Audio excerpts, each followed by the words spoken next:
Good evening, everyone. Looks like we're live. Hey, everyone. Welcome back. I'm Professor McCoy. Welcome back to The Legend of Zelda, The Wind Waker.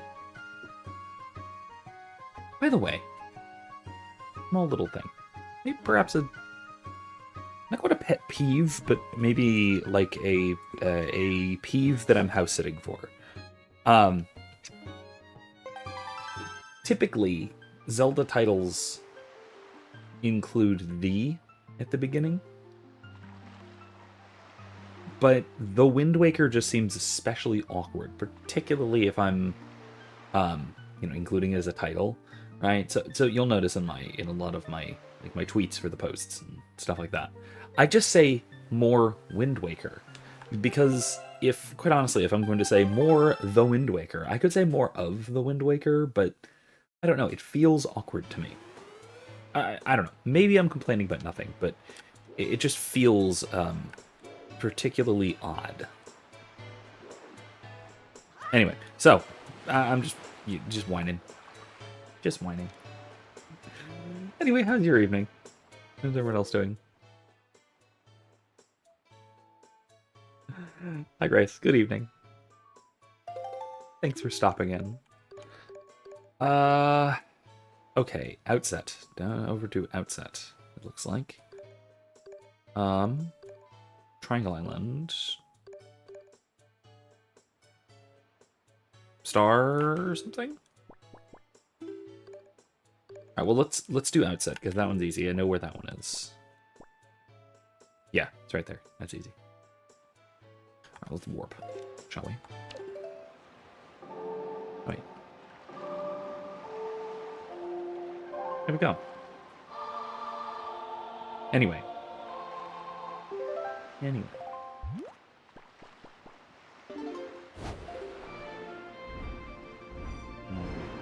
So, anyway, today in class, well, this week we got to talk about some nice classical philosophy. Tuesday we talked about Aristotle, albeit indirectly. More realistically, we talked about Ralph McInerney's reading of Aristotle, which is a little bit different from just Aristotle.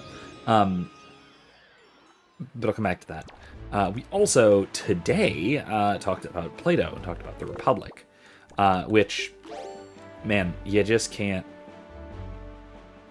can't do philosophy without at least some understanding of the Republic in general, and then, or I should say, Plato in general and the Republic in particular.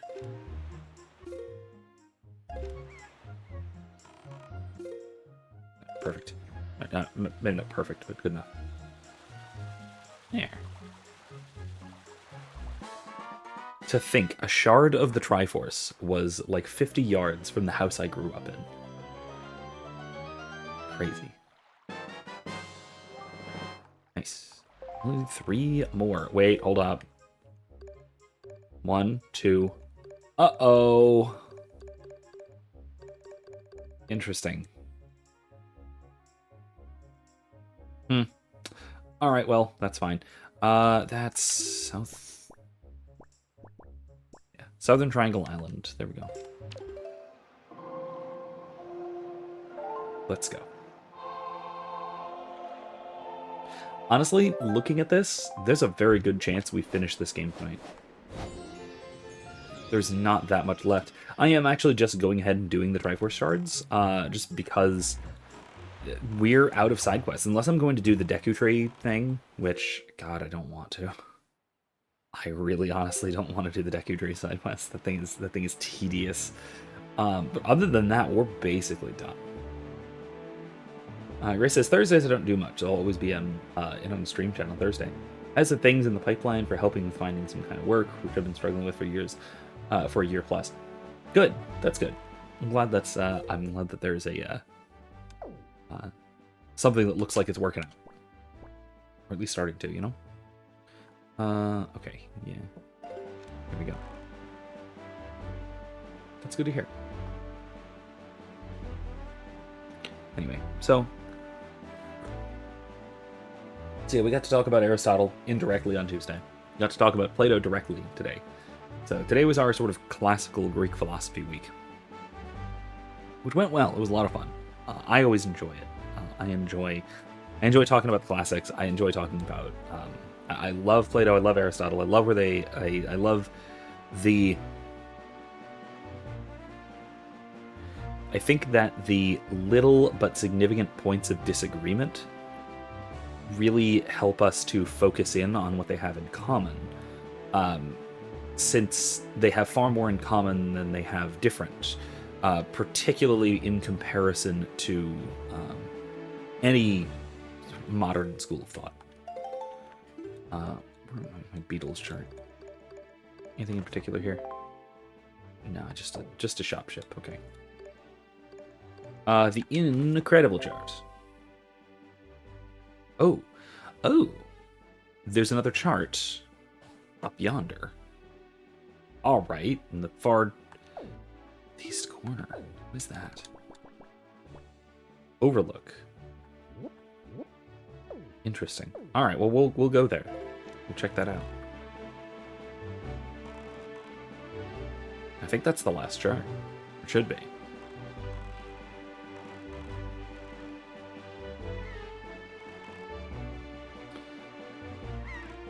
Anyway, though.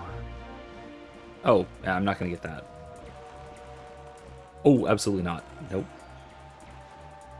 Too many of them. I said almost had to curse at the internet connection on my laptop. Same as on my phone. Seems more pain on the computer. Yeah, I mean...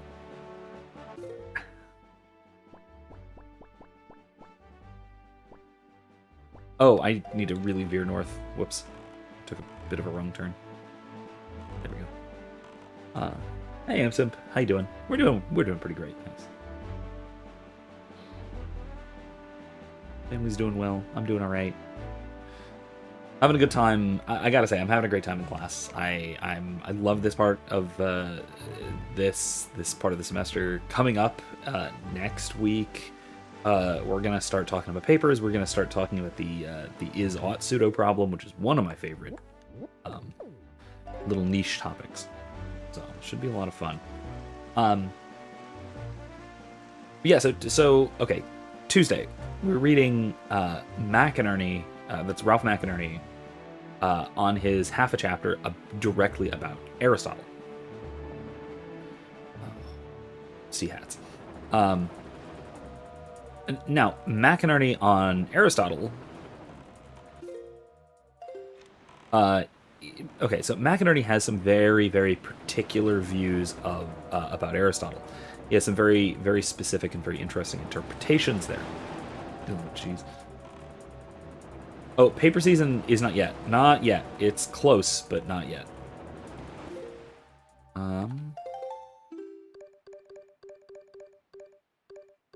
Okay.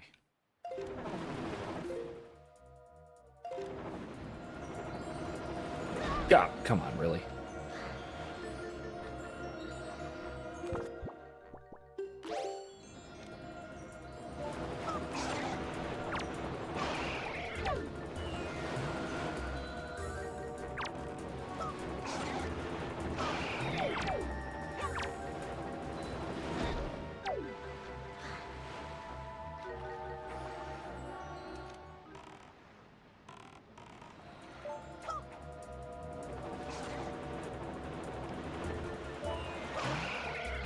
Are more of them coming closer? Bastards.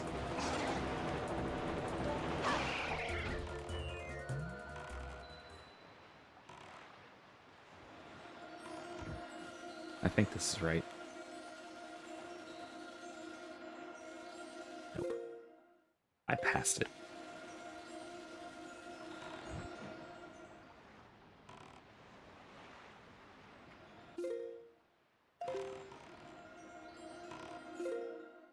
There we go.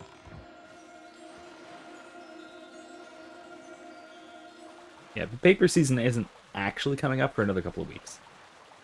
But we're gonna basically just sort of start vaguely talking about it to give everybody an idea of what they should be thinking about. Uh, maybe researching if they really feel up to it. That kind of thing. Nice. Okay. Let's go. But yeah, so we didn't actually, so by the way, we didn't actually read any Aristotle proper, which I almost think we should to an extent. Like I almost want to introduce my students directly to Aristotle, but Aristotle's hard, right? So actually reading Aristotle is very difficult, especially for modern readers. So maybe not. Instead, we read a lot of what Aristotle has to say just indirectly through Ralph McInerney. This is McInerney's text that we're reading is Ethica Thomistica, the moral philosophy of Thomas Aquinas. So, why is there a chapter on Aristotle, you ask? Well, that is because of what is known in the industry as the McInerney identity thesis. And this is essentially that, according to Ralph McInerney's interpretation, or at least how McInerney interprets both Aristotle and Aquinas, is that they are the same person. That for any view espoused by Aristotle, in order to know how it is interpreted, you should look to Aquinas. That's what he means. Right? Aquinas says what Aristotle meant, basically. Which I gotta respect. I mean, it's not technically perfectly correct, but it's close enough to correct, and it's a reasonable interpretive principle at least. It is a perfectly let me put it this way: it's a perfectly reasonable way to interpret Aristotle through the lens of Aquinas, and I think him doing so is I think helpful, especially in reading them as a sort of common interpretive tradition, or a common philosophical tradition, if you will.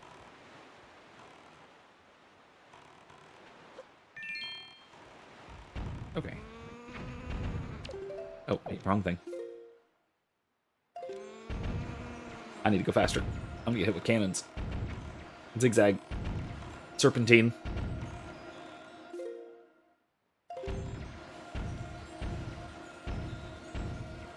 Good thing they're terrible shots.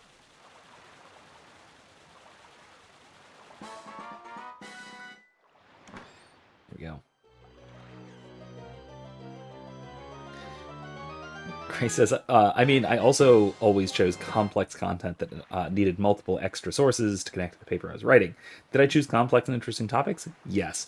Did it actually make me want to pull my hair out while writing the papers? Also yes. Well, good. You know what? That means that you're putting in some real effort. You're doing something worthwhile, if you will. So good for you. Good for you. I like that. For this assignment, basically, I've decided that this semester, unlike previous semesters of the same course, I am going to be giving some suggested prompts, but it's also going to be open-ended beyond that. So basically, I'm going to have a list of like three prompts of questions in metaethics. And then also beyond that, I'll just say, hey, if you want to write on something else within the field of metaethics, run it by me, and I will probably okay it. I just want to make sure that they're actually going to be writing about something that is relevant to the field, and relevant to our readings, maybe. So. Oh, Imsim, yeah, go ahead. Go ahead. Before I continue ranting about the McInerney identity thesis or something else. I mean, for example, I could instead rant about one of the other major topics of today's class discussion, that being one of my favorite Platonic allegories, or maybe I should say pieces of media that very strongly demonstrates Platonic principles. That being, of course, Mean Girls. If you've seen my video on the subject, I've been linking it all over the Discord. then you know what I'm talking about. I got to talk about that in class today a bit.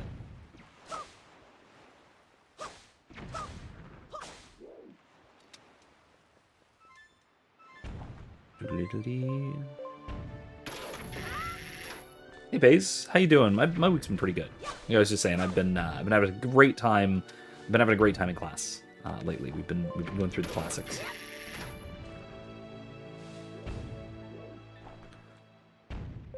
Some Plato, some Aristotle, or at least not exactly Plato and Aristotle, more like we've been going through writing about Aristotle and reading some Plato.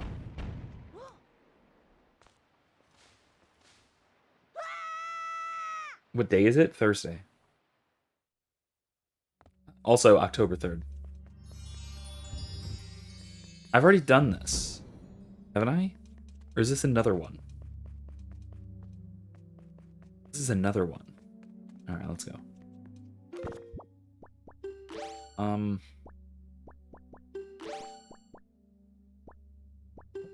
Okay.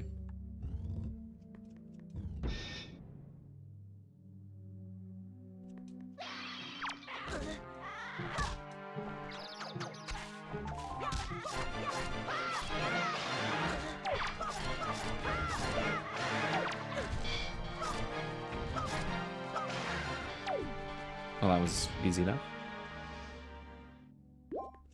Look, I know that it is, October 3rd, in large part because I am, especially this time of year, I'm vaguely obsessed with Mean Girls, just as like I said, as a platonic allegory. I think that it does a fantastic job of, let's say, outlining the different,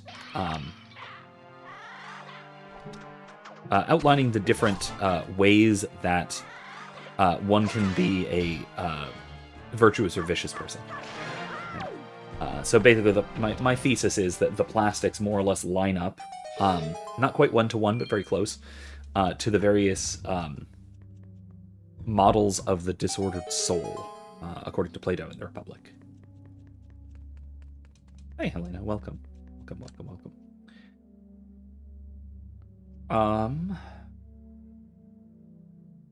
Yeah, Grace said so many late nighters. The only paper I fully despised writing was the practice one for the final in Irish poetry. What's so bad about that?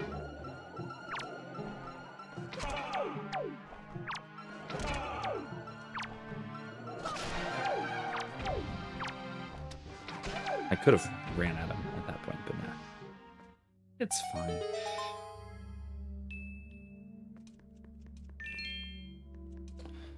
All right, so backing up a bit, Imsim had a few questions here, so let's see. First question. Thinking of writing short, scary stories and selling them to horror pulp magazines. Are those... I mean, that feels like a saturated market. I mean, I love the idea, but it feels like a saturated market. Okay. But, again, looking for story advice, not business advice. One of the short stories I'm writing is about when messing with spirits goes wrong. As a Catholic, would it be wrong to write about specific sermons from the Lesser Cave of Solomon? Do I risk summoning said entities by simply including them in a horror story? No, I don't think so. Now I'm no exorcists. I'm therefore no expert on the matter. But I'll try this. That totally didn't work. That didn't work at all. Oh, okay, that was a terrible mistake.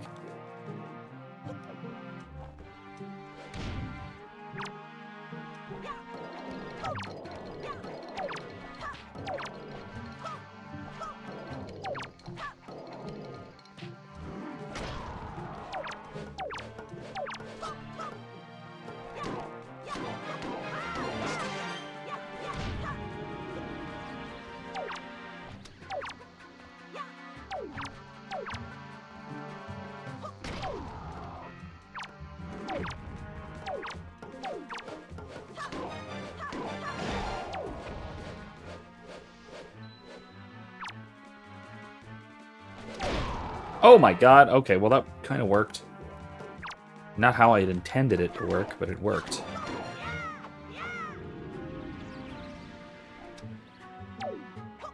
Oh, jeez.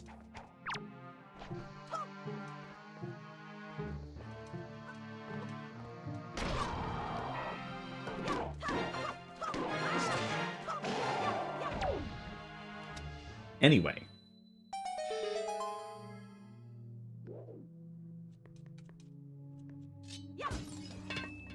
Anyway, yeah, I don't see that as being a particular problem. I don't think so, at least. Now, the actual danger, if there is any, is if you find yourself to be overly curious of such things and you find yourself sort of drawn to it. That could be a spiritual danger for you, but I think that would be all. Okay, so basically, student, committing the sin of summoning, right? Or evocation, I guess is the term. Oh, jeez.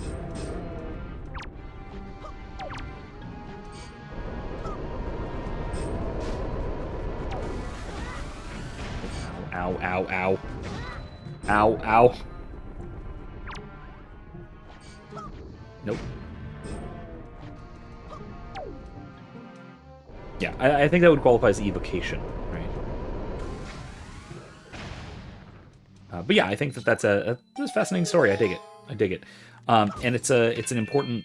First of all, it's an interesting story with plenty of horror potential, and also the potential for a really good lesson as well. So I think something like that would be worth writing, and worth reading. I'd read it.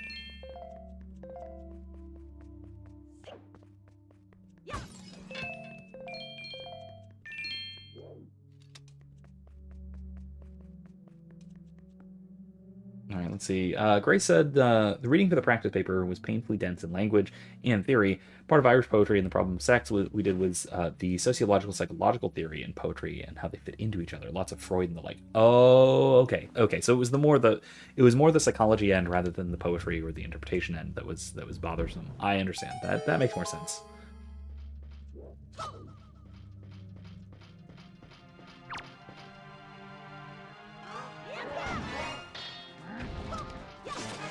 There we go.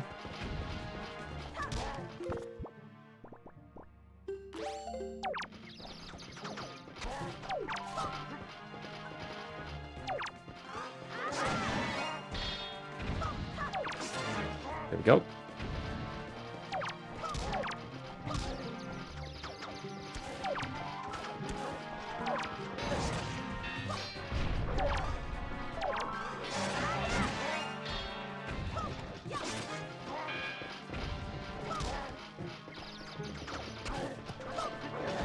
Ow.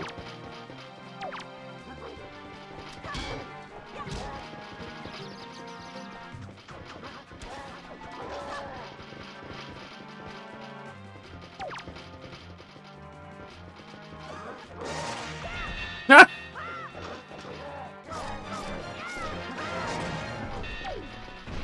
Ooh.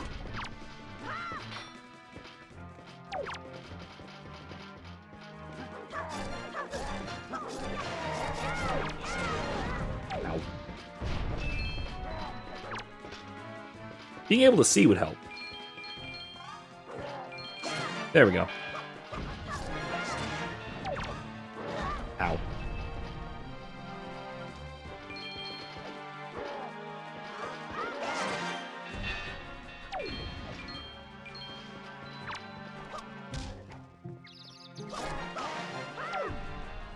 There we go.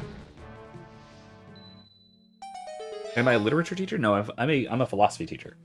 I know a little bit about the history of literature and that sort of thing, but not with any level of any level of real expertise.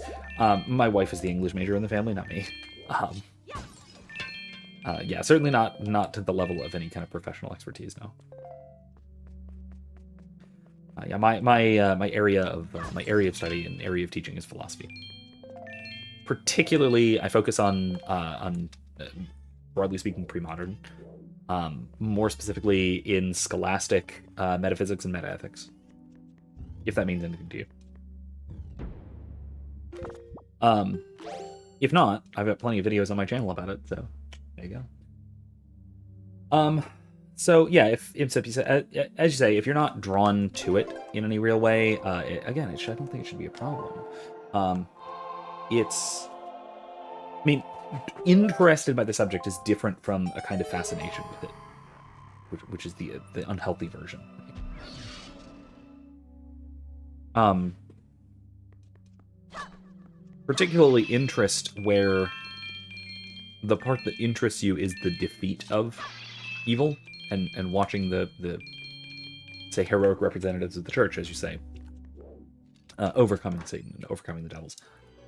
Great, nice.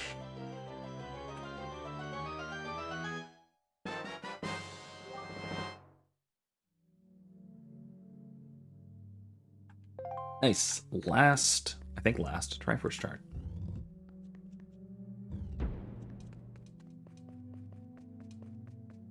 Grace says, I love Freud's sublimation theory and whatnot. I love learning psych stuff. It was specifically Michael Bourdieu's sociology theory of belief and body. I found stupid hard to read the dick in. Sublimation theory is the whole burying emotion until it becomes a complex, or burying not emotion exactly, but mental states basically, until it becomes something like a complex or a repression, that sort of thing. Is that what that's talking about, or is that referring to something else entirely? I don't know my Freud very well. Okay, I've never particularly respected that theory ever since I came across the notion that, like a lot of psychological theories, Freud is mired in the kind of novelty of his era, and we have this weird tendency, we meaning like people, psychologists and even folk psychologists have this tendency to analogize the mind to whatever is the interesting new cool piece of technology right now. And for Freud, that was the steam engine. And so what we have is like the idea of building up pressure until you burst, kind of thing. And in part, I think that is not borne out, like just empirically.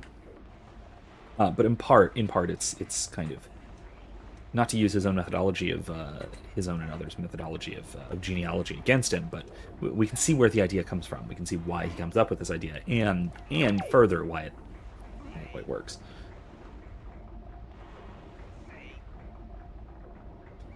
Oh yeah, the so Imsim, so talking about the girl who's mentioned before in stream,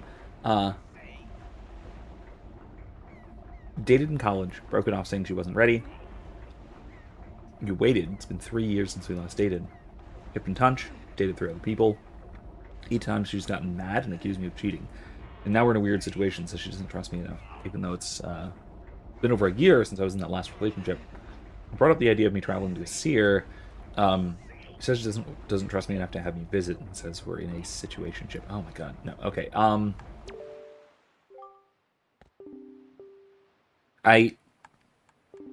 I hate to be that guy, and I hate to sound boomery, but give her an ultimatum. Like, that's one of those things where, like, anyone who describes something as a situationship, something like that, either has no desire to make things right, or has no way of, or has no comprehension of how to make things right. And so, basically, that is the kind of thing where you've got to either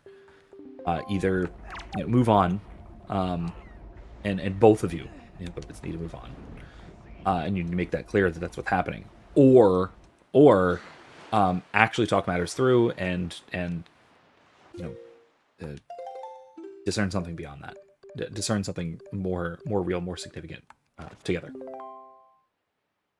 Yes.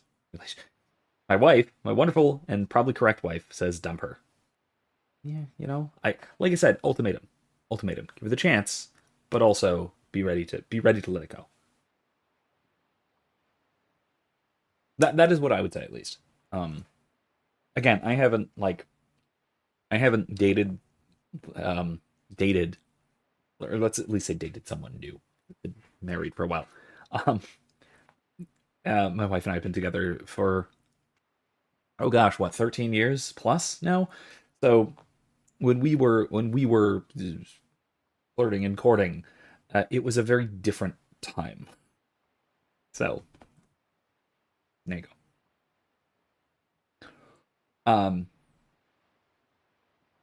You haven't replied since you said situationship.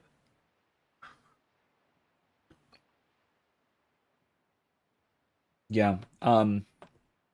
Yeah, the poor communication thing, it's rough. Excuse me. Let's see, where is it? All the way down there. Cool. Let's warp because I don't want to sail all the way there. Hey, screw it. Give me time to talk. Let's sail. Let's sail. She's traditional, one stay-at-home wife, mom. She's traditional Catholic. We aren't officially together, but I feel like she wants the benefits of a boyfriend without commitment. If she wants the benefits of a boyfriend without commitment, she does not sound particularly traditional to me. It sounds like she's afraid of. Maybe I'm overly psychologizing, but it seems like she's afraid of that sort of thing. Afraid of any kind of commitment or seriousness or what have you. Okay, I need to go to. Okay, almost straight down. To Eye Reef. That is the direction I need to. Oh boy. Whee! That was a mess. I'd like to avoid that cyclone. Little mini cyclone. There we go. Now I'm going in roughly the correct direction. Let's do it. Right. Anyway, so. Hello, Sharky. I will not keep up with all of the chats, since you guys are talking amongst yourselves. But yeah, I generally think that a situation like that is courting disaster more than courting her. So, I mean, good luck. Be careful with that sort of thing. You don't want to. You don't want to close the door on something that could be your calling, but at the same time, you also don't want to prolong something that is not going anywhere. And I think that based on what I'm hearing of the situation, it sounds like you're more likely to be prolonging something that's not going anywhere. Oh, that was really close. Oh my god, are you serious? This is not great.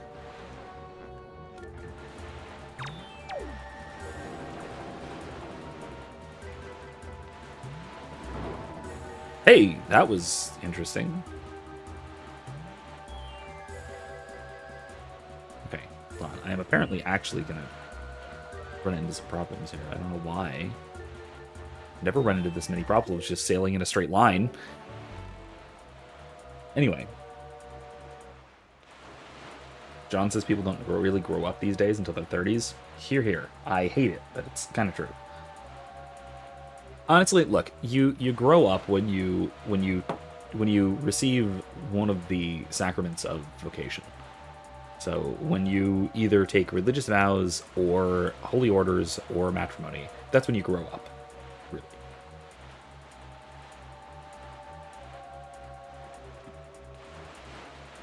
On your way there, you are growing up. That's probably the best I could say.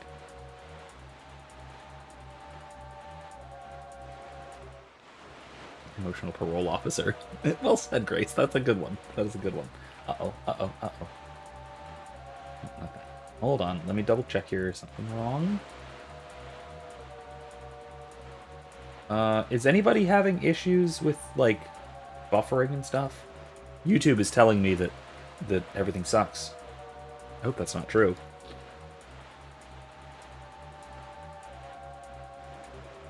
Oh, you had a comment about Steins Gate. No, I did not see it at all. Let me look.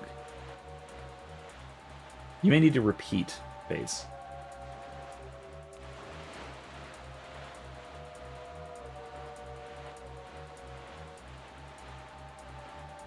See if I can find it really briefly. Oh, here we go. Okay, okay. Base says I asked out a girl at the gym maybe 2 weeks ago.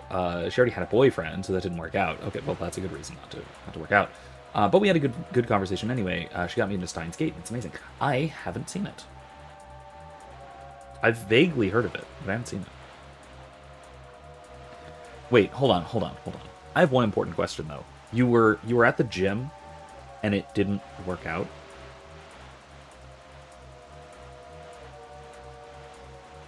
Anyway, yeah, buffering here and there.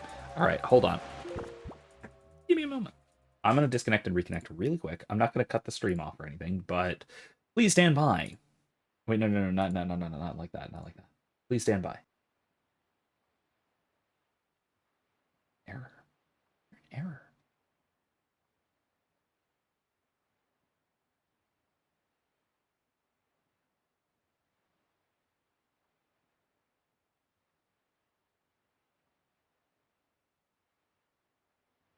How's this? Is this any better?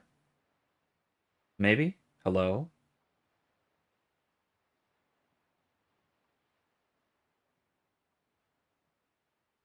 How are we doing now?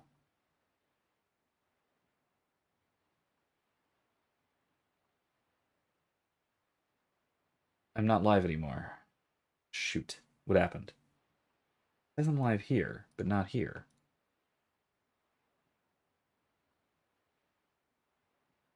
Next streaming software. I am. Oh, okay. Here we go. Okay, maybe we're live? How we doing? We good? We good? It looks like we're good.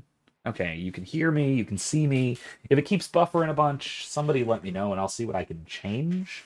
But it's showing anywhere in between like moderate and poor streaming quality. I have no idea why. Huh, that's weird. Anyway, hopefully it's fine. Oh well, whatever.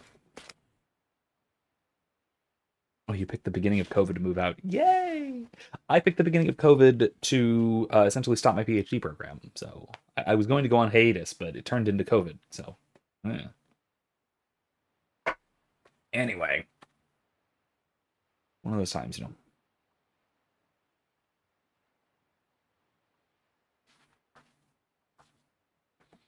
Oh, okay. Jeez.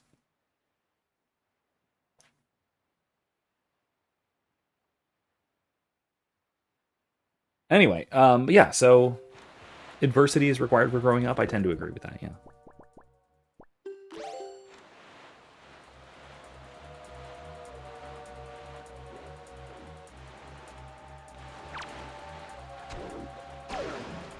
There. Jesus. Tired of that stupid thing.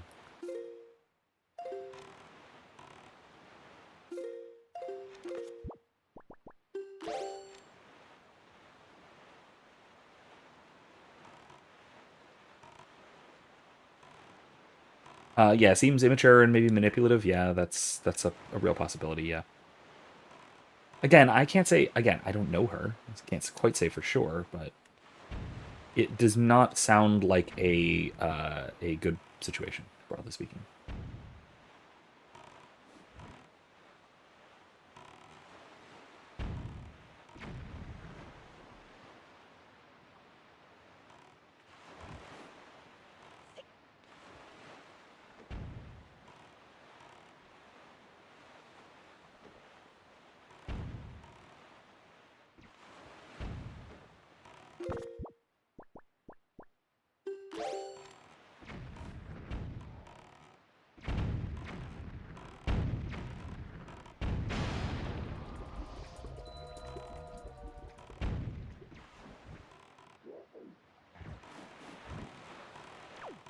Oh, come on. There's more of the bastards.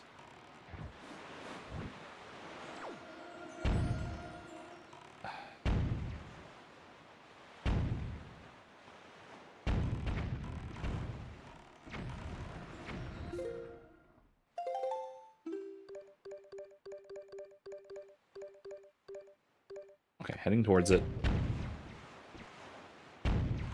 Jesus.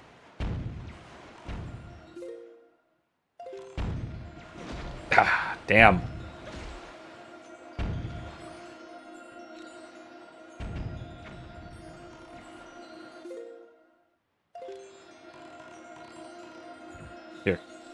do it quick enough, I think I'll be fine. I'm from Brazil. Oh, good. Cool. And it's not the hellhole media says it is. That's good. I mean, I assume that most places are not nearly as bad as especially American media says they are. Because I know that I live in Florida. Florida is not nearly as bad as American media says it is. So, I mean, it's still insane. Don't get me wrong, but it's not that insane. Anyway. Oh, yeah, oh, so there's an alternative possibility, girl, in sense that you'd be compromising your faith to be with her. Um, red flag. Big red flag there.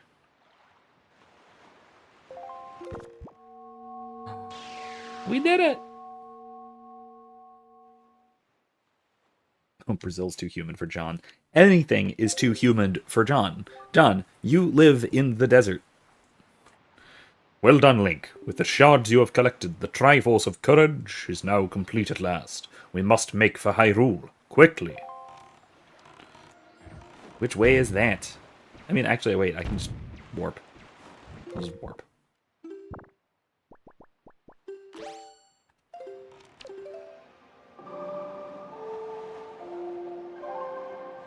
Yeah, not the biggest believer in Flirt to Convert. I mean,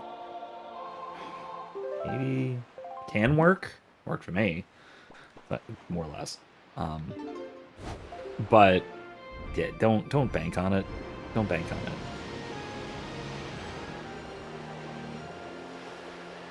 Yeah, John, good advice. Good advice. Don't waste your time on women that don't want you or share your values.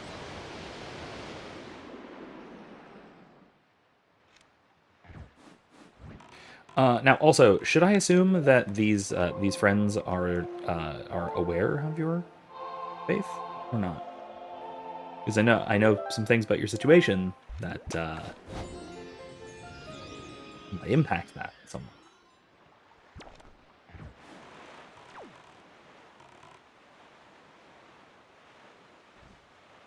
Here we go. This is the end game. Holy crap! We're gonna finish this tonight. I mean, there's still a lot here. There's a big ending, whole level and everything, but we're gonna finish this tonight. Nice. That means next week's Twilight Princess. I gotta make sure it works. It should, but I have to double check. They're not. They believe me to be part of their faith. Yeah, there you go. That's. Yeah. Careful with that. See what I mean? Careful, very careful. Yeah. This actually relates to some of the stuff I was talking about in class today about the Republic and about living an unjust life and the detriments of it, even if you get a lot of things that you want or you accomplish things that you'd like to, is one of the key faults or the key problems with living an unjust life is the isolation of it.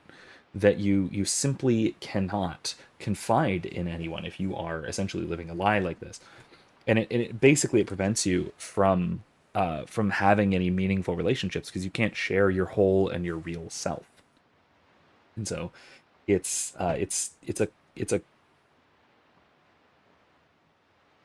at the very least a deeply difficult, if not a just outright hellish way of living. It's you're constantly on the knife edge of everything in your life just sort of falling apart, and that's it's a hell of a way to live, not in a good way.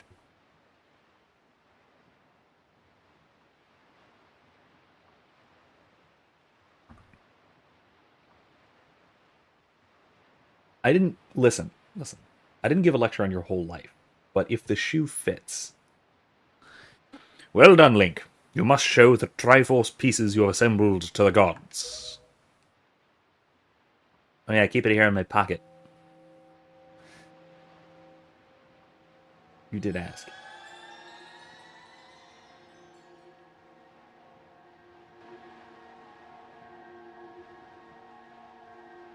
Oh, sweet. It moved a little. I don't... Okay. They couldn't have just applied it as a texture? Oh well. Oh, what is this? There on your hand. The Triforce piece now dwells within you. Sim says, I think for someone like me, it's hard. Not because I can't find friends. I have plenty of friends, but no one's perfect, and I'm seeking that out. Every guy friend I currently have is scum. That's not good. Um, Great friends, but they still sleep around and brag about it all the time. Yeah, that's not good. I've been there. I've had some fairly degenerate friend groups, but the thing is that eventually, if you're open enough with your faith and your virtue, you won't have to leave them; they'll leave you, because you're a mirror to them, and that people like that won't be able to stand that sort of thing. Which is again why I'm not friends with most of my old friends from high school, or from high school, less so high school, more so college. High school, I'm actually still at least close, at least good acquaintances. I'm still on good terms with some of my friends from high school. Not like we talk all the time, just because we're in mostly different parts of the country. Um, but a lot of my friends from high school, I could just kind of pick up and probably just hang out with and have a good, nice conversation with again. A lot of my friends from college, not so much. I got in with a nerd crowd, with a LARP crowd in college, and nerd culture has a lot of overlap with utter degeneracy, unfortunately. I've talked about this before too, and it's really disappointing.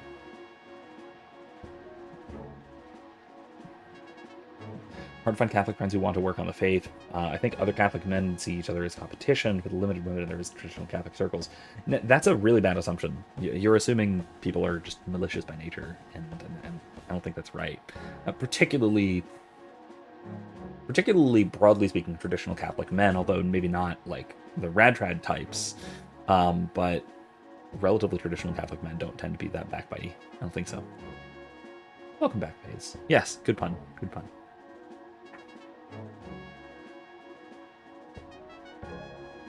Okay. It is the Triforce of Courage, proof that you are indeed the true hero. You have controlled the wind and crossed the seas, and here near the end of your quest, the power of the gods has been bestowed upon you. Surely, from this moment on, you shall be known as the Hero of the Winds. Sorry, Hero of Winds. Why is that the? Why is there no the there, but there's a the in the title? Whatever. Link, Hero of Winds. Go forth to Hyrule, to Zelda's side. Yeah, we're interestingly enough, we are planning a big old road trip over to Texas, because like more than half of our Discord server is living in Texas. I don't know why. I don't know what it is about Texan friends that we just seem to attract, but there you go. Anyway, we're all getting together around Thanksgiving time. Should be good. Should be good. Should be a great time. Kids, all of our various kids get to hang out. We get to hang out. Should be fun. I'm rather excited. It should be a great time. John loves our Texas friends too. Yeah, our Texas friends are great.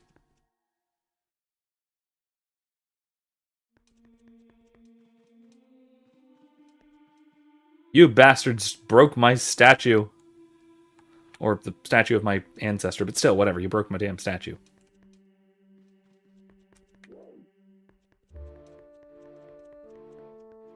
Let's see what's down here. Let's see if Zelda is still... Oh, she is. I thought she was missing. I guess she's been standing here the whole time.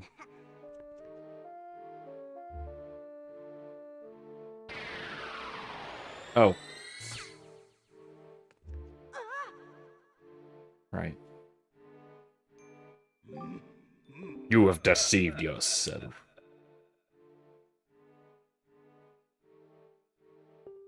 Did you think you'd be safe inside the castle? Foolish. Now that my power has been restored, there is no safe haven for you. I have taken your precious Zelda, and here you shall fall into eternal slumber.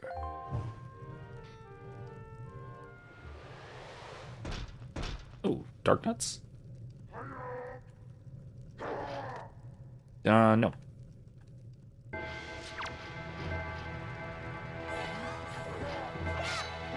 Jesus. Okay, that's not great.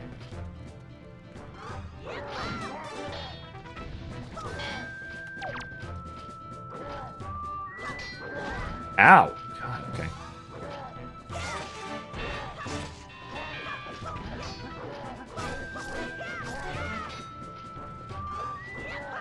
There we go.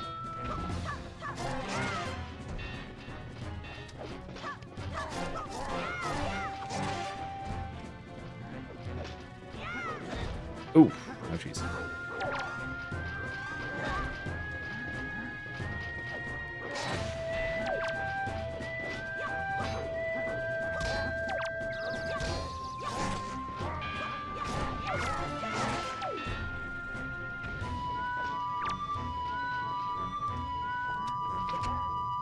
Ah.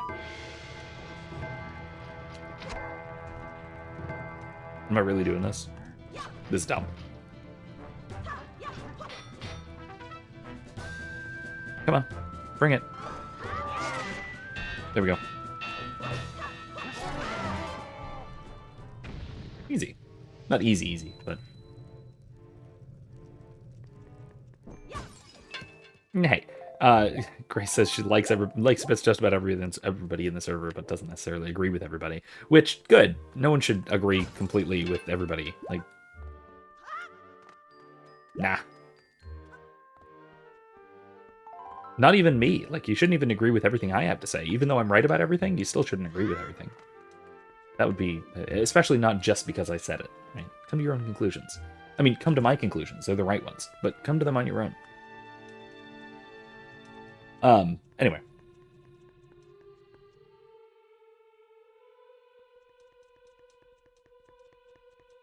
Let's go. Oh, good. The beams went away.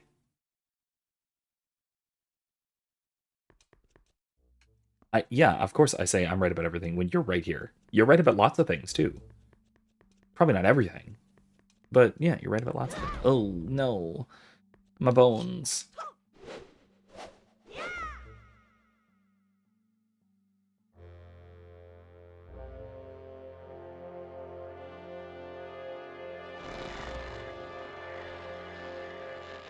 Oh, yes, if you just hate getting early notifications.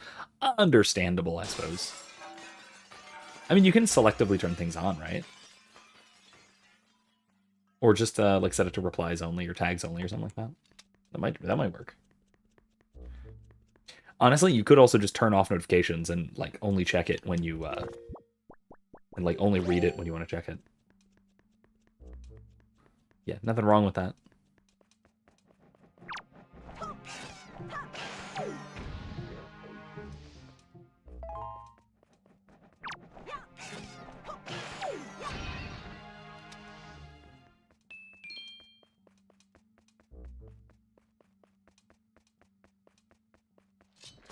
Yeah, the fact that you have the server muted with how active you are is really telling about how effective that can be.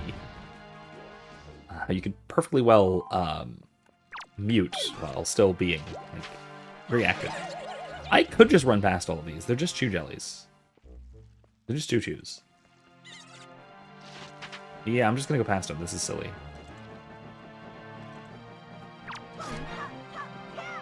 Ah! Hit him in the butt.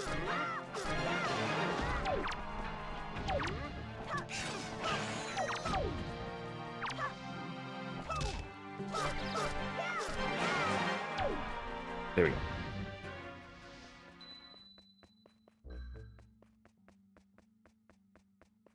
How ridiculous would it be to wear surplus com block uniform, sarcastically wave Kamala Harris campaign posters, and call her Comrade Kamala? Oh, that totally didn't work. Okay, cool. That's a very good idea. Perfectly appropriate, too. There we go.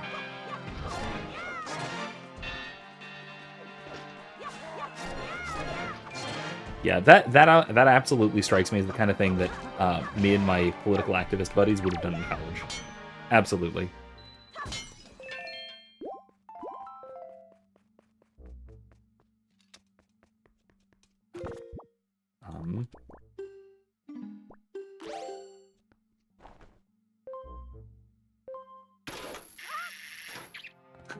you're bad at forgetting to reply back. Nah, you know.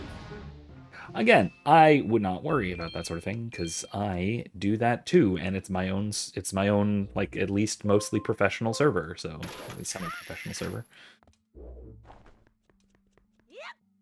I will often also forget to reply to things that I definitely should.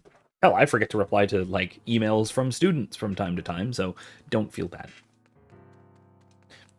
I'm mostly kidding, by the way. I do my best to reply relatively promptly to those sorts of things, but not always. Sometimes I will wind up being away for a few days, and man, I'm sure that gets annoying to kids these days who are used to an immediate reply back to everything in writing, which is silly, but it's what it is.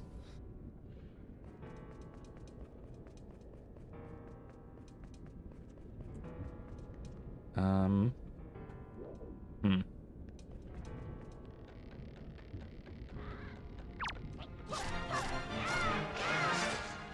That's not good.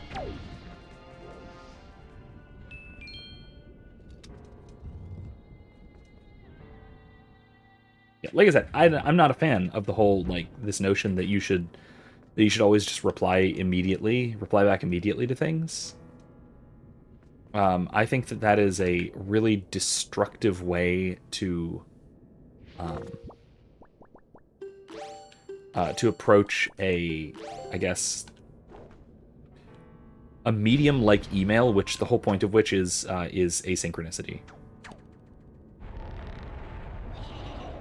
Hello? Really? Okay.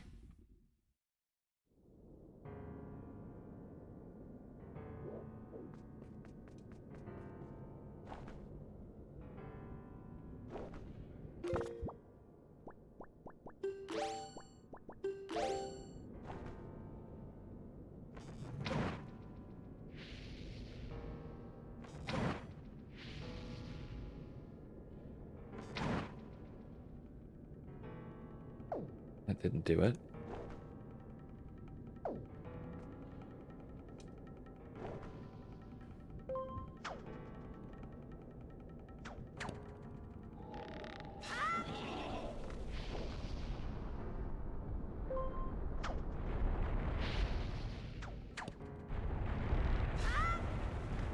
Oh, that was really close.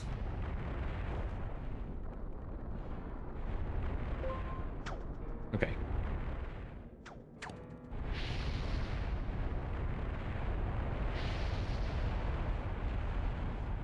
Hmm.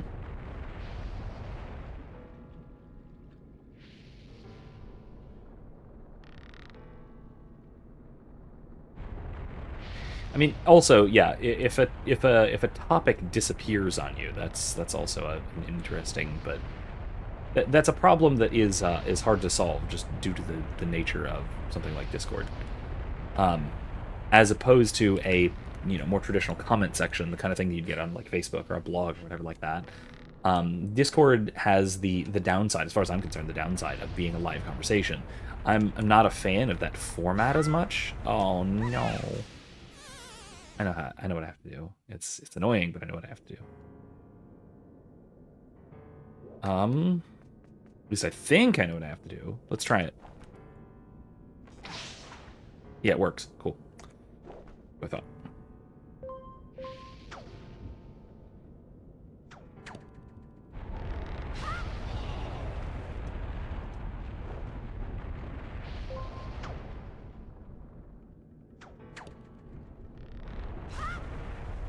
Ow, man. Is this hurting my poor butt? Am I losing hearts? Just a quarter each. That's fine. That's not that bad.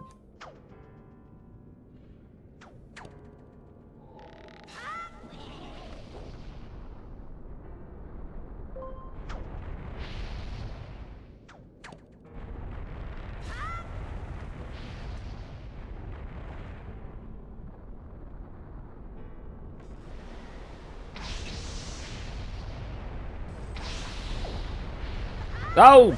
Balls. Okay. That is what I have to do. I just have to get to it. I have to time it right. Oh, also here. Yeah. In Discord, having to, like, go back and catch up. Yeah, no, I get it. like I said, I really prefer like more traditional comment sections where it's persistent, you know. Um, again, where there is not an expectation of immediate responses. I've always kind of thought the whole like immediate response thing was kind of like inappropriate to that kind of forum, or this kind of forum, I guess I should say.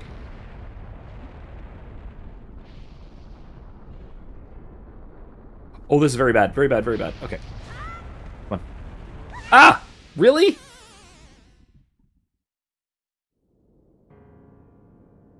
Okay.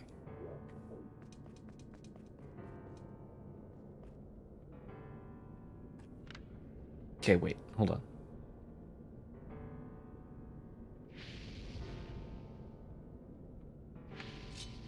Maybe this isn't right. Maybe I just have to climb up and do a glide? Maybe I can glide? We're making brats again.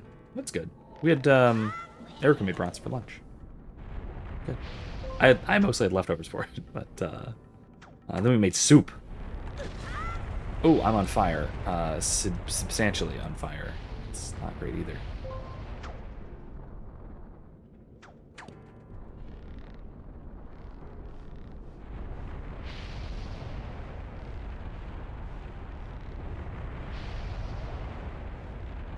There we go.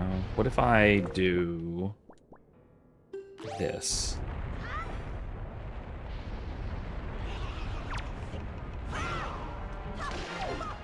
Hey, that worked. I almost didn't expect it to.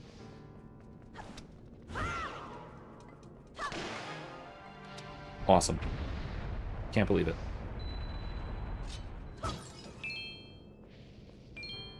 Ah, no magic. How unfortunate. I need magic. Anyway. Thanks for stopping by, Elena. Hope to see you again. Oh, God, that's right. Oh.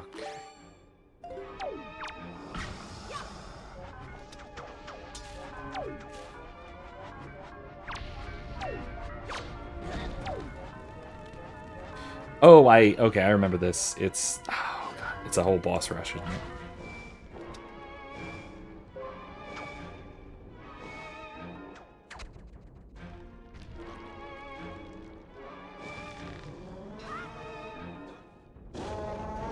Alright, there we go.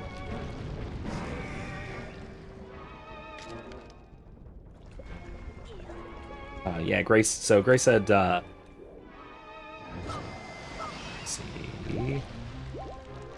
something about being a wordy bitch, as a nice name for autism. Yeah, I like that. I like that. Nothing wrong with that.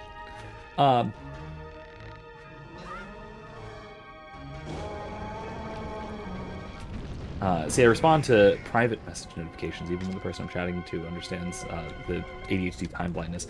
Yeah, I get that. I get that. There is a big difference, right, between a private message and just a tag on a server or in a thread or whatever. A private message, there is more of an expectation of timeliness, even if I don't like that expectation of timeliness. I'm not a fan of that sort of thing. I don't think that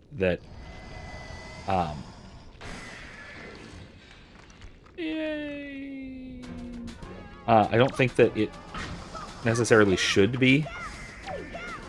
Owie. I don't think there should be such an expectation. Yeah, we did it. That was easy. Because again, I think that text messaging in general, that its strongest point, that the most important thing about the sort of the time, about text messaging, about messaging over text as opposed to, or to differentiate it from, let's say, older forms of communication, like phone calls, right? is the lack of what we would call, like, the economic term being the double coincidence of wants. Right? So there is this thing, again, an economic term called the double coincidence of wants, where if you and I have to talk on the phone, right? If you and I want to talk on the phone, we both have to want exactly the same thing at the same time. We both have to want to talk on the phone simultaneously. I have to want to do it right now. You have to want to do it right now. Oh, okay. A great deal of economic calculation has to do with overcoming the need for a double coincidence of wants, by, money, right? Money as a medium of indirect exchange.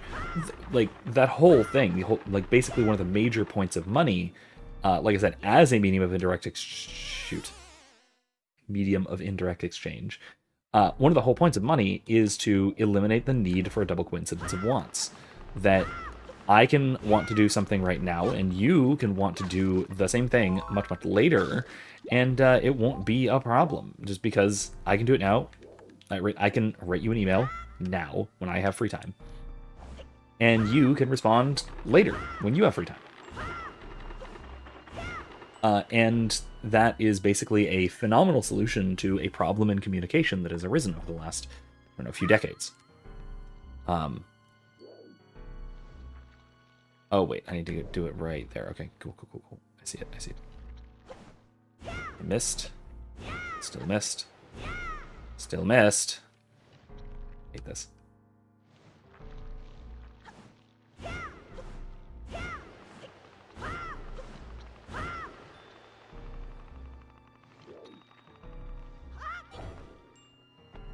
Damn. Now, by the way, I will note as well that even Plato, in the section of the Republic in Book 2 that we just read and talked about today in class, even Plato recognizes this crucially important economic factor. Basically, when he goes to lay out, like, what the most basic needs of the well-constructed city are, he talks about money as as what you would call a medium of indirect exchange, a way of compensating for time, for different schedules, basically. Right. That instead of me taking my chickens to market and then having to wait at the market the whole time in order to sell them until somebody wants to come by and buy them, instead I go to the market and I sell them to a retailer for money, for, like, coinage, currency, and then they, for a markup, sell it to buyers, to actual buyers. This is a fuck. Okay, I'm fine. I'm okay. Anyway, right. So they sell it to retailer. Right. I sell it to a retailer. The retailer sells it to, to actual consumers. Because I don't have the time, as a chicken farmer, I don't have the time to just sit there and just wait for somebody to buy my stuff. Rather, I have chicken farming to do.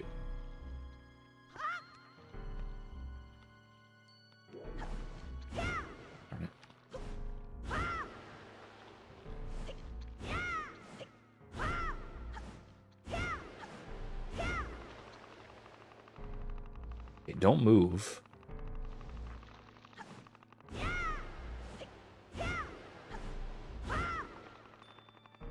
What? It's going back the other way? No, I don't want that.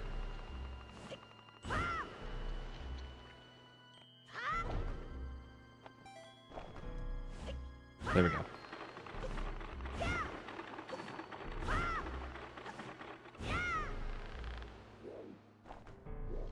Okay, alright, I need to go down to that one, and over. Okay, cool. Okay, cool, we're good. Wait for this one to go up, and then I have to fly across.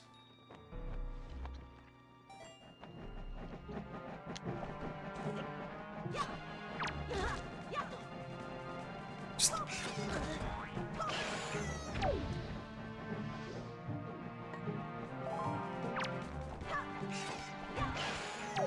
There we go.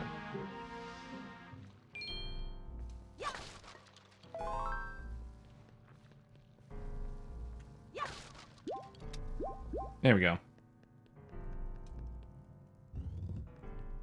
Grace says, some people more than others in my circle are weird about me taking forever to answer, and others aren't so bad. I make exceptions for specific people, like my uni friend for UK is like a 3 or 4 hour time difference. Oh yeah, if you're on especially that significant of a time difference,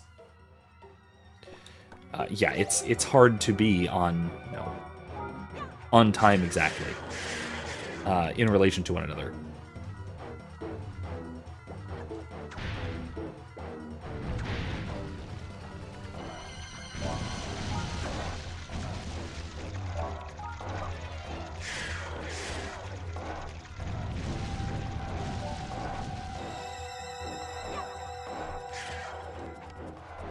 I forgot that I did not quite like this boss.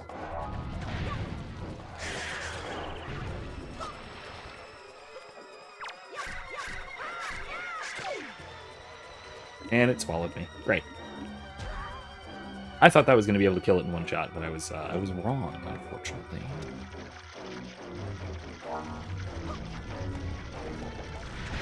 Ow!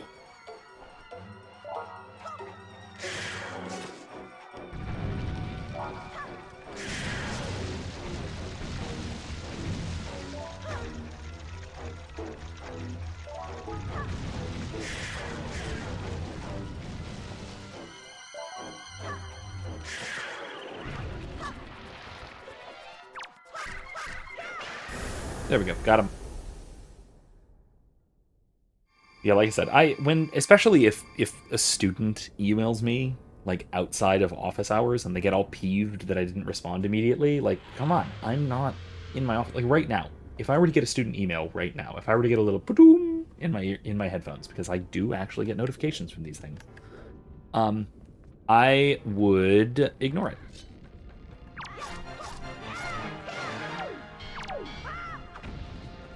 I would not go and like alt tab to read and answer a student email right now. I think that's ridiculous. I might look at it after we're done with the live stream. But even then, I might. Like, I'm not necessarily going to. Ooh, a fairy.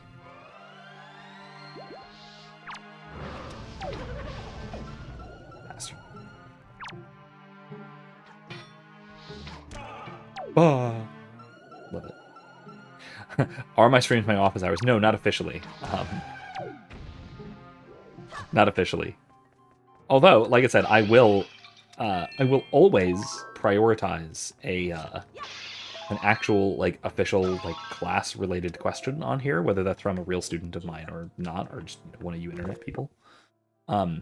Either way, as the case might be, I will prioritize those kinds of questions over, you know, your relationship trouble or whatever. Oh, I remember. Okay, cool. I had forgotten the mechanics for this dungeon.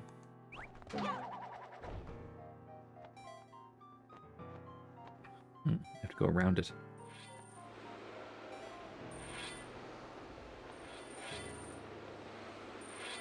Oh, Jesus.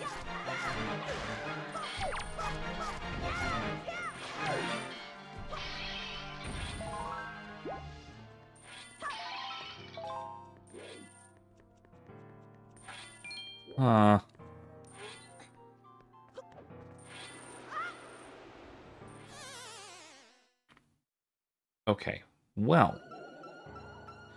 You bastard, you're back, aren't you? The Wizrobe is back.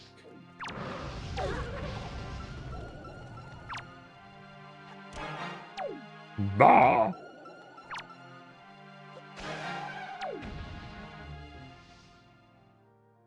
Now,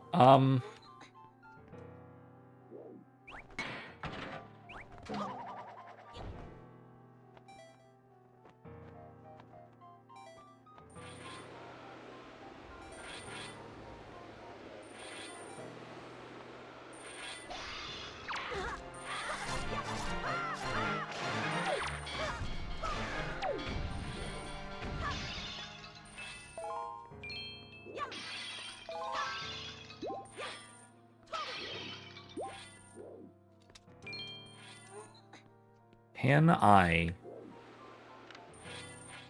Oh, there's a hookshot target. Oh, silly. Okay, there we go. There. Oh, so oh Jesus in exclamation. Is that taking the Lord's name in vain?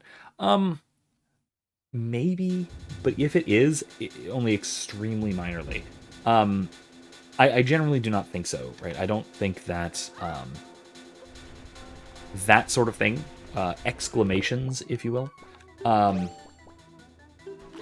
would qualify as taking the Lord's name in vain.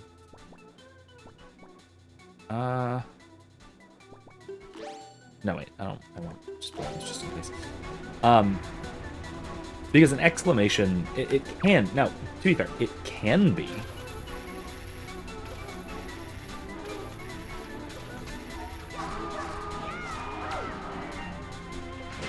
It can be taking the Lord's name in vain, but it also could just be, you know, a kind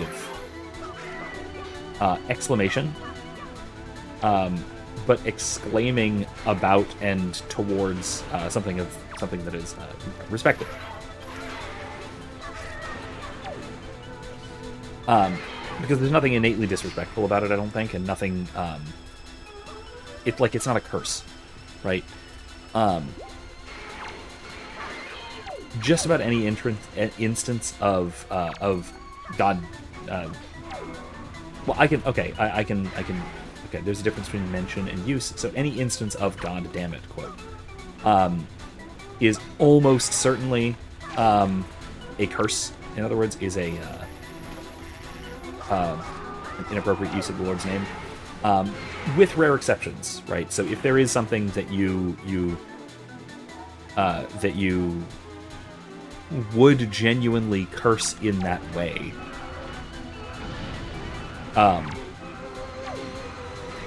typically a situation rather than a person, because cursing a person in that way is I think always inappropriate. But cursing a situation in such a way might be fine.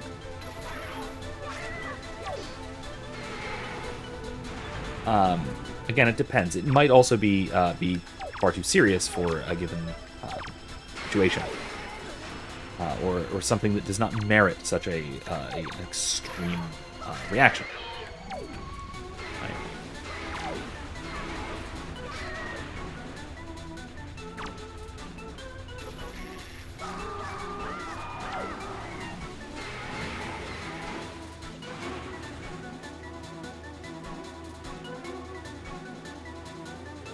Yeah, exclaiming Jesus Christ in a moment of fear, I don't think is necessarily wrong.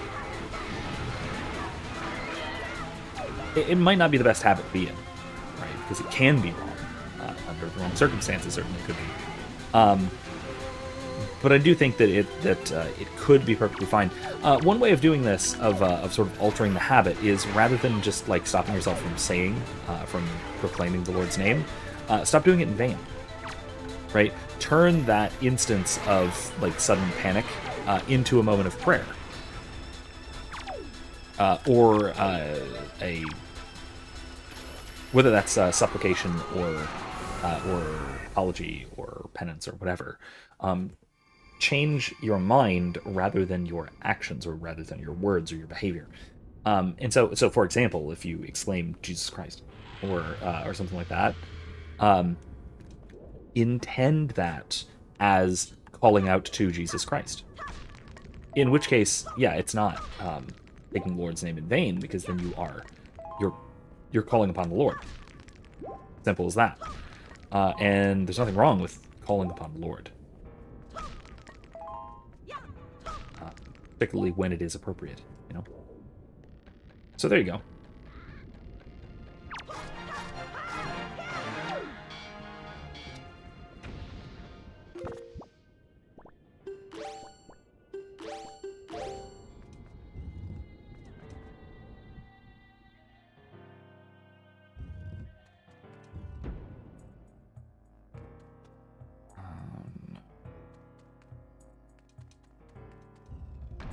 Oh, come on.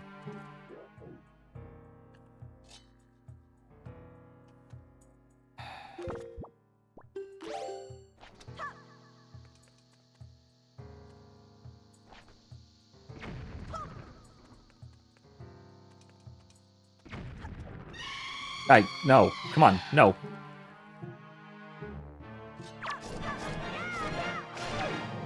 Fine. Are all of these going to be redeads?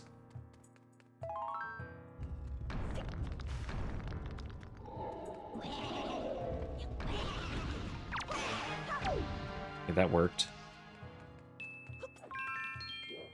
Okay.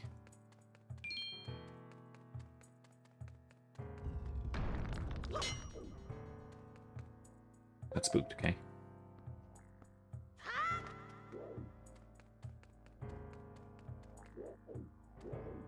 But yeah, so also, Grace, I mean, it is in a large extent a linguistic tradition, which, like I said, it's not even necessarily a blasphemous linguistic tradition. It's just a linguistic tradition in some cases, that it sort of loses its meaning in that case. And if that's not, you know, I guess you'd say if that's not what you're intending to do, then you're not doing it.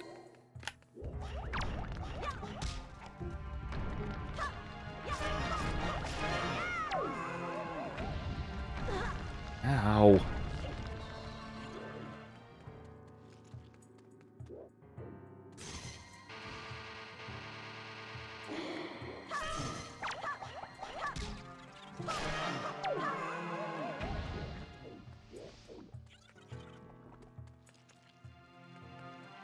Come here, buddy.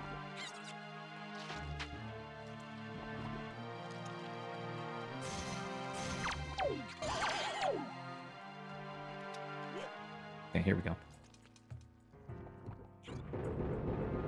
I'm gonna put a boot in a ruined. I mean, it's a legitimate question, alright? It's not a serious question, but it's a legitimate one. Ow, ow, ow. Oh, well, come on. No! I made it. I made it. We're good. That was weird.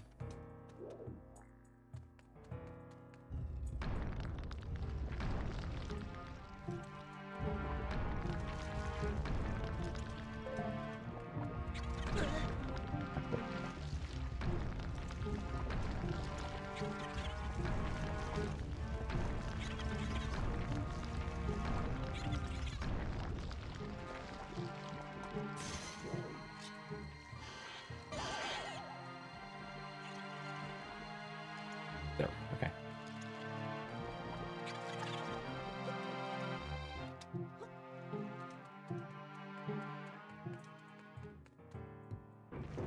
Okay. Now I have to frickin' book it, is what I need to do.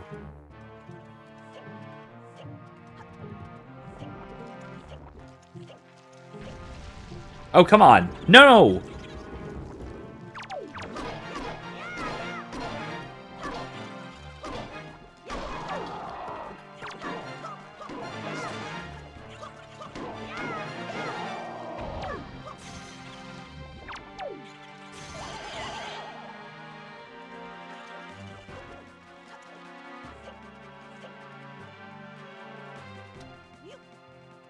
Okay. Sorry I'm not talking at the moment. I've got to kind of focus on at least this little part here.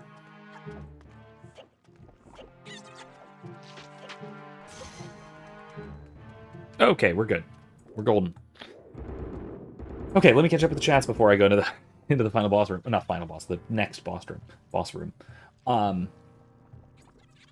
mean, hey, Grace, you know you don't have to be the non-religious person among a bunch of religious people. Yes, I'm trying to convert you because it's my job. I have to do that. So it's very important that I do so. But yeah, also, yeah, the whole, like, the whole John's point about, you know, influencing kids thing. There's certainly that. We have had Thersha at one point exclaim the F word because she didn't catch an Onyx in her Pokemon game at one point.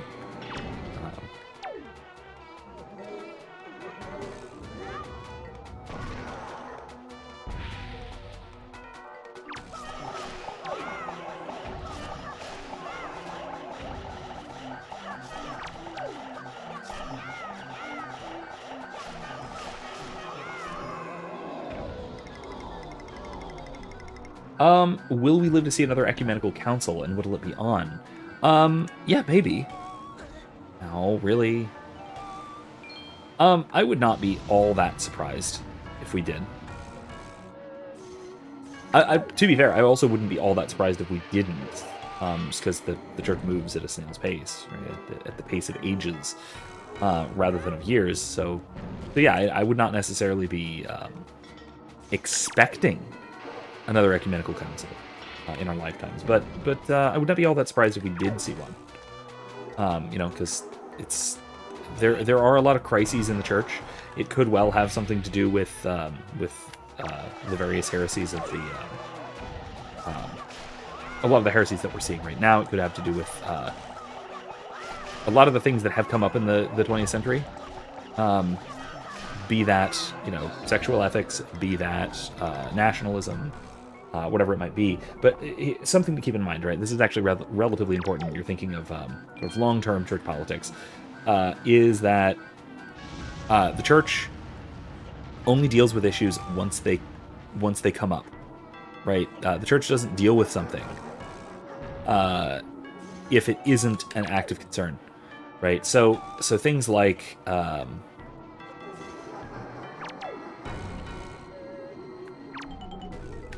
oh great, I'm cursed. That's horrible.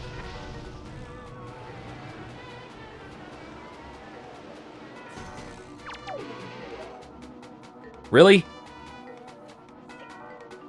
Why is this harder than last time?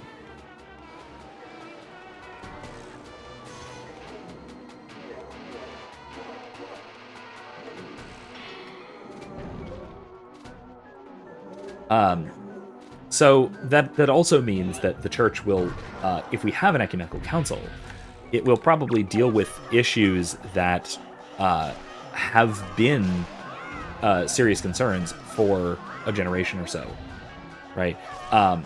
So the church is not really going to call an ecumenical council because the German bishops are being annoying, right? Maybe the church will call an ecumenical council about, say, sexual ethics, because it's been an issue of contention and concern among the church and among our separated brethren, let's say. So Protestants and Orthodox. It's been an issue of concern now for the last century, roughly.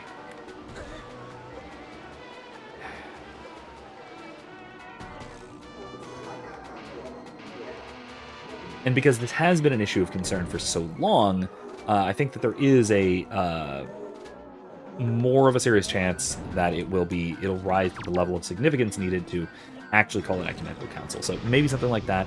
Like I said, maybe something like nationalism. Because, I mean, the first Vatican Council condemned the heresy of Americanism. And I do think that was in light of various sort of nationalistic developments in the late 19th century. And the 20th century was the nation-state century. It was the century where the nation-state really flourished, developed, and almost ended the world. So yeah, maybe something like that.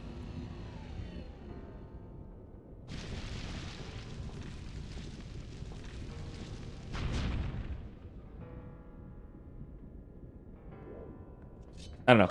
Like I said, I think that that we just have to remember that the church does not react to things quickly, and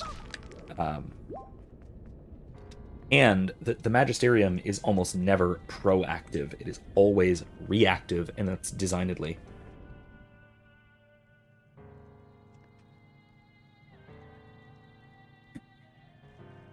For good reason, really.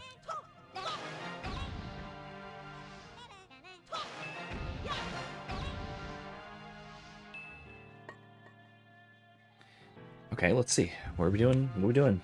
What are we doing now?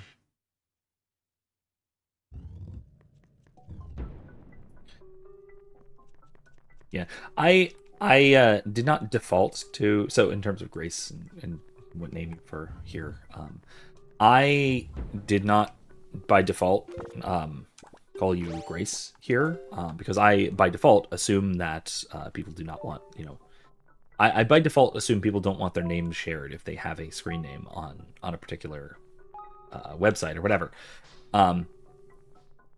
So, what?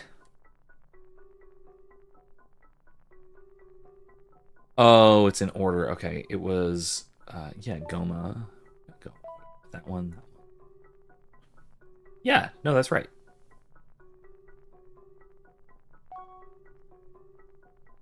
Right?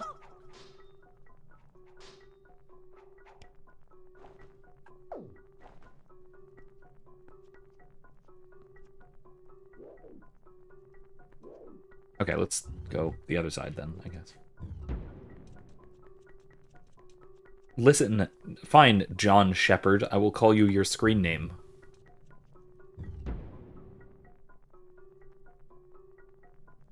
Colonel John Shepard. Lieutenant Colonel. Oh, okay, I see. I know, I don't need a hint. Oh, well, the appearance, okay, shape of the blah, blah, blah. Okay. Easy peasy. Sword hilts of my servants who lurk. Yeah, God, I know. This was... Wow. Oh, bow tie or necktie. Can you not tell? I'm generally a big fan of bow ties. Not that I dislike neckties, but... Okay, so it's 3, 1, 4, 2. 3, 1, 4, 2. Okay.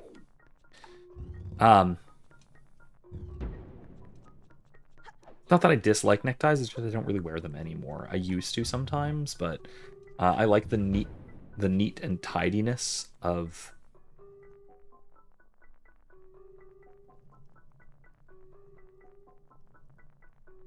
Now you're throwing me off.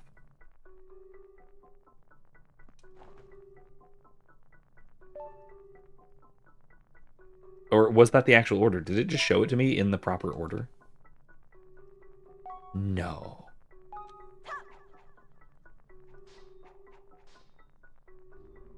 It did. Wow, okay. What in the hell is the... Oh! Hi. No, I got it. I see. This is the portal through which Ganon was able to seep into the unsuspecting world above. Any idea to get custom-made button-down shirts that were 2XL, but the collar is always way too tight? It's always been an issue for me, even when I was skinnier and wore an XL. Okay, so you need to make sure. I mean, actually take measurements, right?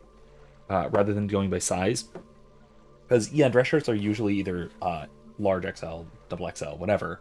But often they will also have neck, chest, and waist measurements. And if you actually get like a tape measure and you measure, if you go to a store, you can ask, and they may have your specific size that will fit properly. And even if they don't, that's what you would need if you're going to have it custom fit. So it really depends. So if you have, again, like I said, get that tape measure and measure your neck, add an inch. So all the way around, and usually add about an inch. Same with over the chest, same with over your waist, and you will usually be able to find specific measurements. Chest at least, not always waist for a shirt or for a coat, but sometimes it will be, and it helps as far as the shaping goes. I don't usually buy custom shirts. Most of my shirts I get from thrift stores, and I just check. I look very often and find one that's the right size for me. I find the ones that are the right size for me, and I buy them for $2 or $3.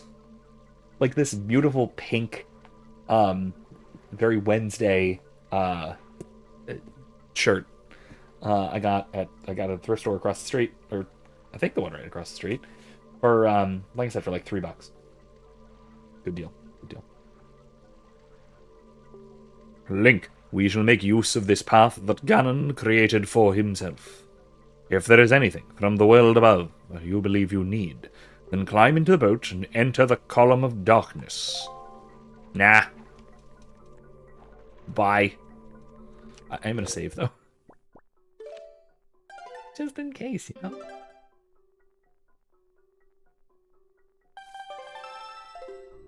Yeah, that is a, like, buttoning the collar being specifically too tight, but the rest not being.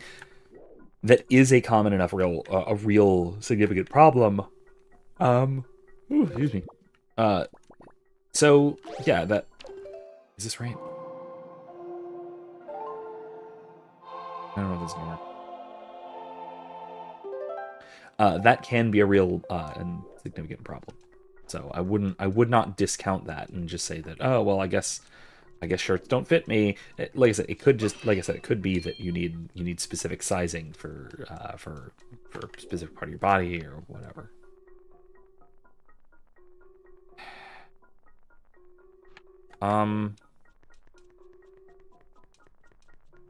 That's where I came in.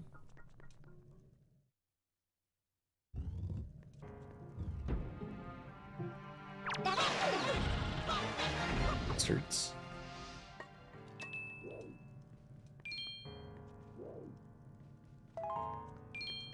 All right. Have a good night, John. See you next time. Or, you know, in Discord, all over. Also, those of you who don't know, John does very fun, spooky streams over on Twitter, Friday nights. Check him out. His Twitter handle is, I forget if it's at Rogue Centurion or if it's at John Shepard, but whatever. Either way, he's great. He does great stuff. Check him out. It's a lot of fun.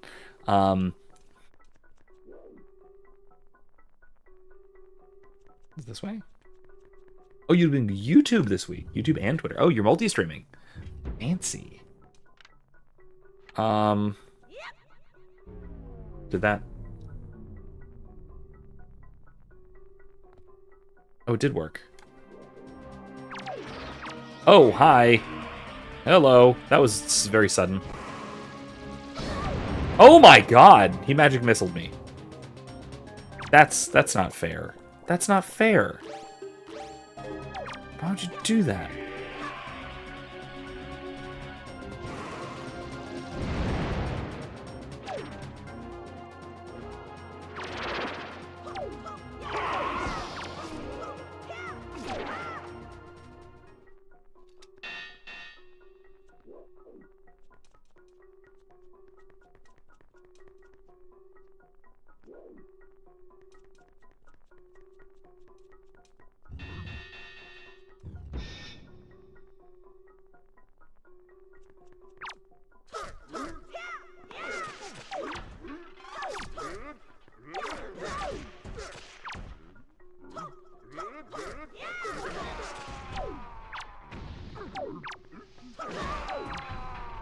Come on, man.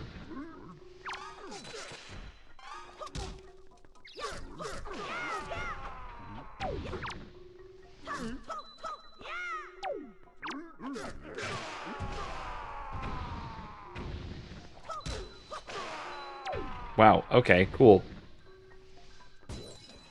They're kind of retarded. I think I'm alright for now. I will let you know if I do wind up needing help, but it's all coming back to me very slowly and gradually.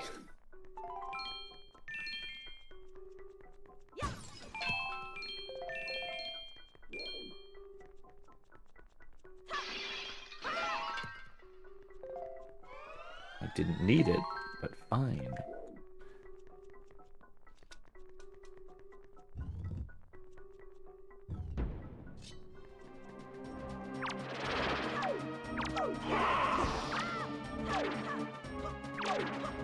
Damn.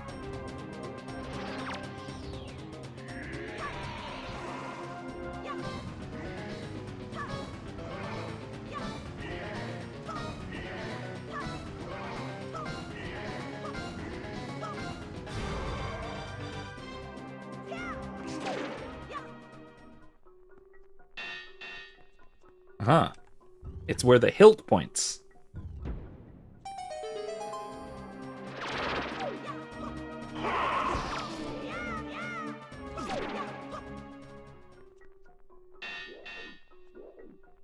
Okay, it's where the hilt points. I was thinking it was where the blade points.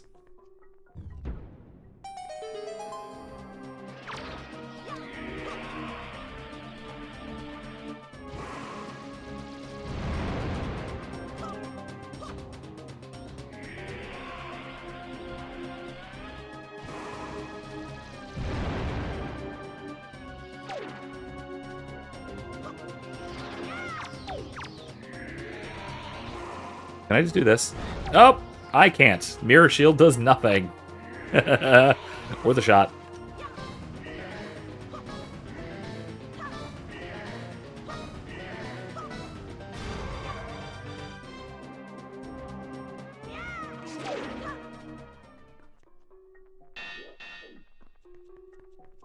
Okay. Imsip, that's when they say someone's fallen from grace, does that mean you threw them off a high building grace? I don't think so, but it could.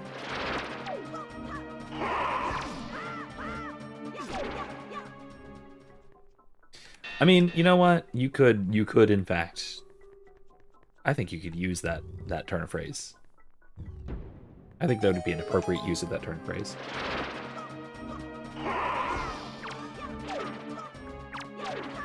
Damn.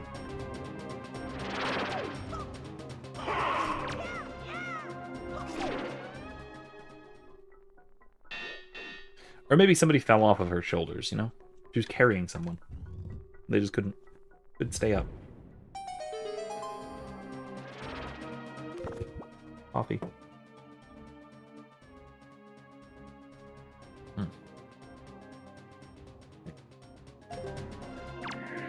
Oh, here we go.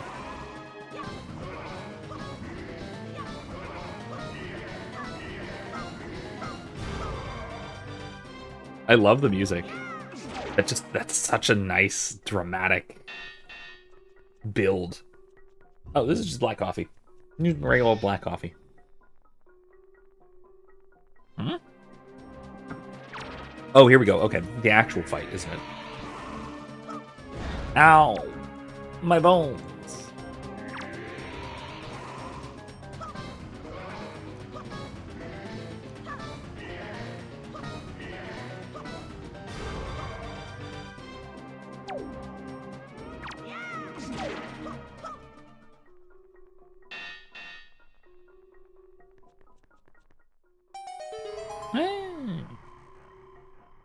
Meanwhile, in the glass is a Rob Roy. I haven't been drinking this as much. Which is probably my favorite cocktail. Basically it's a lot like a Manhattan, but with scotch. This is basically scotch, 2 parts scotch, 1 part sweet vermouth, dash of bitters, usually garnished with an orange peel, but I don't have an orange peel at the moment, so forgo the garnish. Sometimes you can garnish with a maraschino cherry, but that really that kind of oversweetens it sometimes with the vermouth and everything. So, yeah. Wait, what was your before sleep drink? Coffee? I mean, making you sleepy instead of waking you up is a sign of ADHD. I know this because I had it as a child, and coffee did that to me. It also does it to Saoirse. Who would think? Who would have ever thought that Saoirse might be, cuckoo? Lucas, no, this is not my first time beating Wind Waker. It is my first time beating Wind Waker in almost 20 years, though. So it's bringing back a whole lot of memories from when I was probably not even a teenager yet. Yeah, no, I don't think so. A wee lad. Grace says, my favorite religious joke is when my dad's family had family dinners, which isn't often. We would say Grace, my younger Aunt Nikki just looks at me and points at me and yells, Grace. Okay, yeah, of course. All right, awesome. Light arrows. Let's do stuff with them, shall we? Oh, my favorite Zelda game. That's a really hard question. That's a really, really hard question.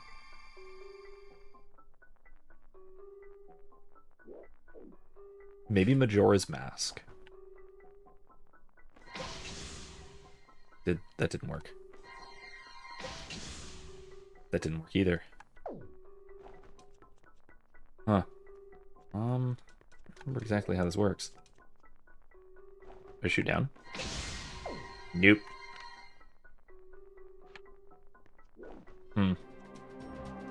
Oh, hello. That's what I do. Oh, I can counter them.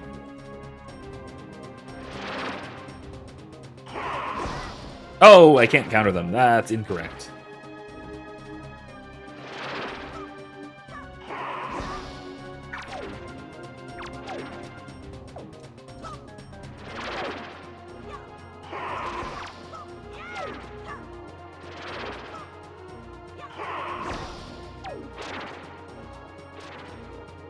This is not turning out well. Okay, here we go.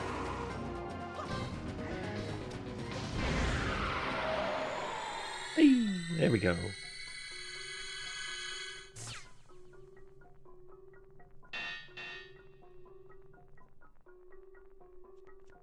You don't get oh wow, so you don't get caffeine sleepies, or you don't particularly from morning coffee.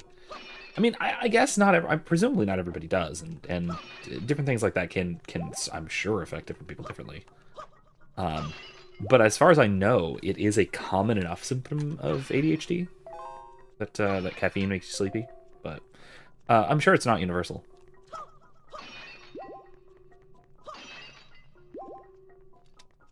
Hmm.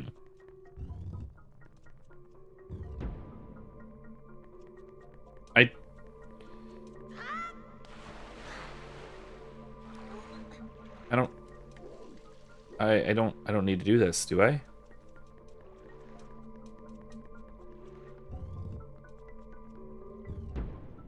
Oh, that's why. Okay.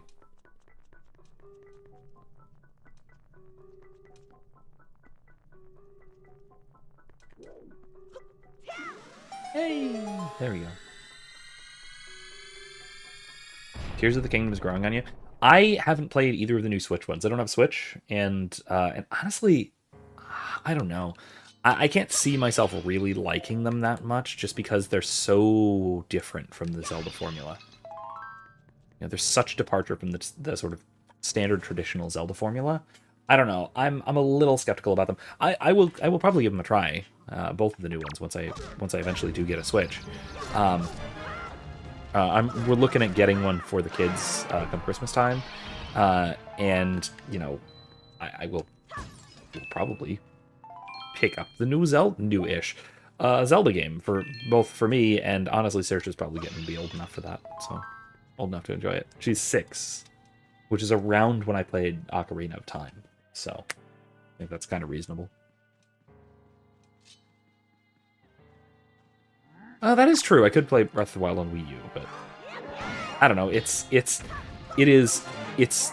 tragically unoptimized. It's around like playing Twilight Princess on the GameCube, which it is absolutely not optimized for it, you know.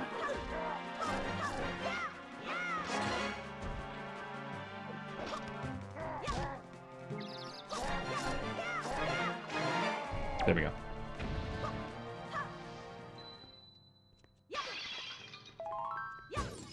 Should I just be using my light arrows and just, like, curb stomping these bastards?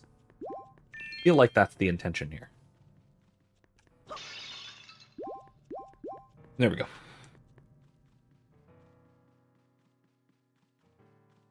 Your mom finally admitted you were diagnosed when you were 7? As a kid, she said the school wanted to put you on medication, but they didn't want you to take anything. Yeah, that's how my parents were. I don't think I was tested, but again, who knows? I mean, it's possible. I had various symptoms of all sorts of things all over the autism spectrum, ADHD, all kinds of things like that. So.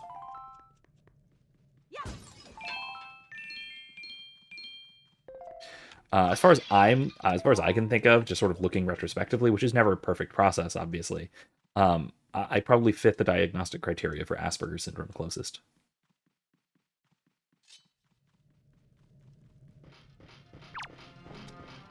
Blap!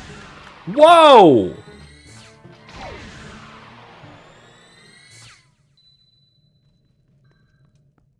Holy hell!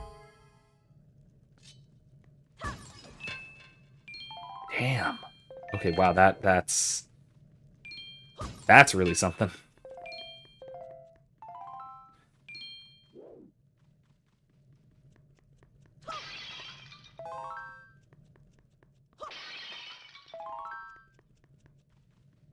I mean, yeah, the Switch is basically an upgraded Wii U. Yeah, more or less, more or less. I mean, not exactly. Um, there is something unique to it in that it is its own, like, I guess you'd call it a like its separate mobile console. Like the Wii U was honestly a prototype Switch, basically a prototype Switch, because it still maintained its own separate like brick kind of console. Oh, okay. So it is. I mean, I know Asperger's is a form of autism. It's just the. Oh, I didn't realize it was that specific type of classification for high functioning low support needs. Interesting. Yeah. In any case, like I said, I fit a lot of the diagnostic criteria. I as a kid fit a lot of the diagnostic criteria. So,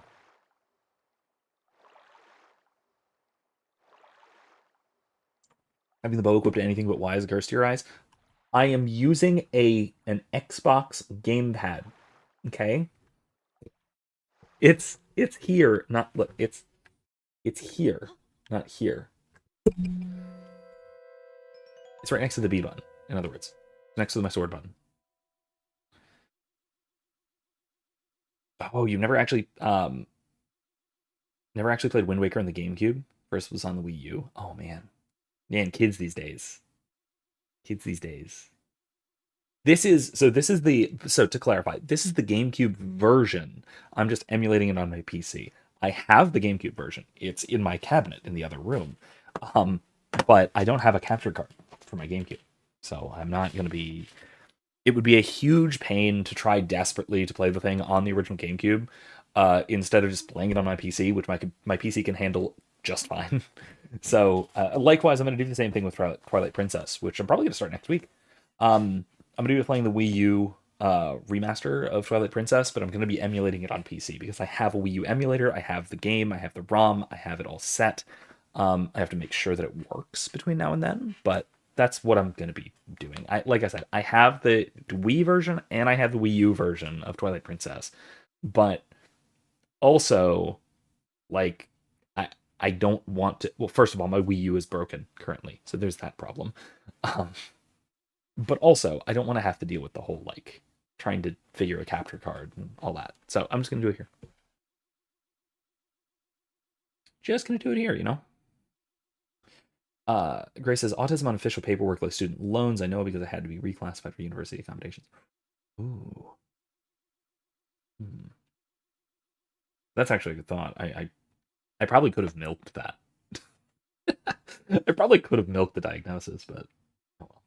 Oh well. Lucas says, I think I played part of the GameCube emulated on the Wii before. Yeah, there were a lot of like. Well, first of all, the Wii was fully backwards compatible. You could just stick a little GameCube disc into your Wii, and it would just play. Um, as long as you plug in a Wii controller or a GameCube controller. But then beyond that, a lot of games were re-released. There were Wii versions and Wii U versions of a lot of GameCube games.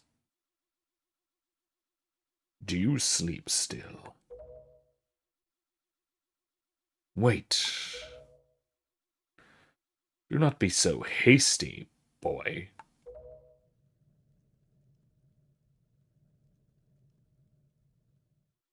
I can see this girl's dreams. Oceans, oceans, oceans, ocean. Oceans as far as the eye can see. There are vast seas. None can swim across them. They yield no fish to catch. What did the king of Hyrule say? That the gods sealed Hyrule away? And they left behind people who would one day awaken Hyrule? How ridiculous. So many pathetic creatures scattered across a handful of islands, drifting on this sea like fallen leaves on a forgotten pool. What can they possibly hope to achieve? Don't you see? All of you. Your gods destroyed you. I've been waiting for you, boy. For one like you. Yes, for the hero. Do not betray my expectations. The sleeves are so Ocarina of Time. Are you sure? They're transforming a little bit.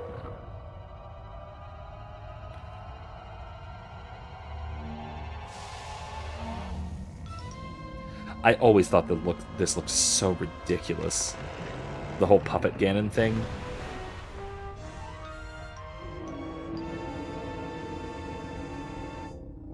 This is like the least frightening final boss in any... Well, not quite final boss, but penultimate boss in any Zelda game.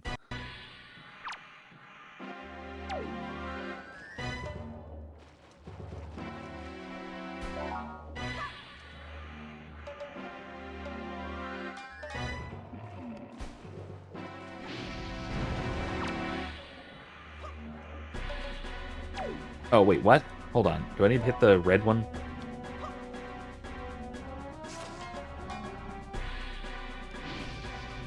Owie!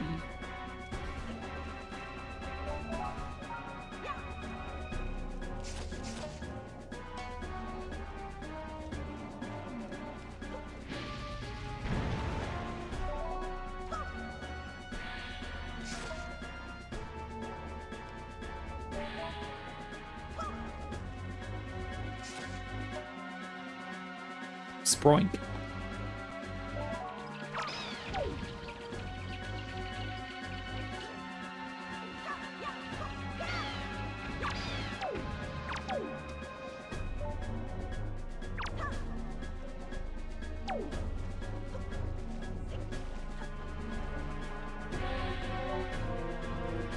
Oh, come on!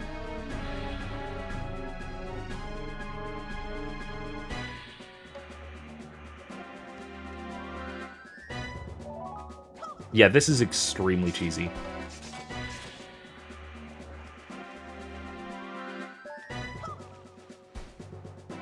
Come on!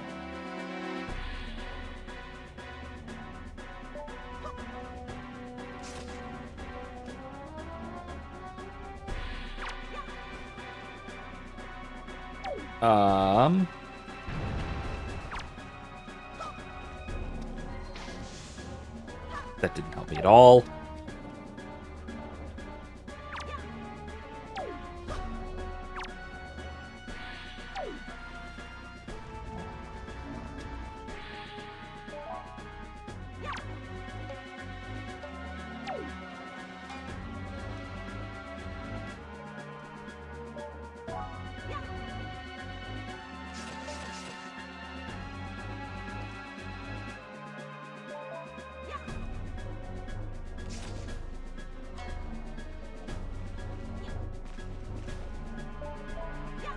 What the hell?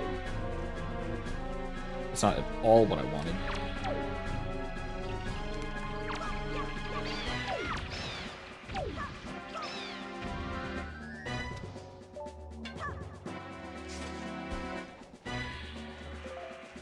It wants me to use arrows. How? I genuinely don't remember how this works. Use your dungeon item. Yeah, I'm trying. Oh, is it on his tail or something?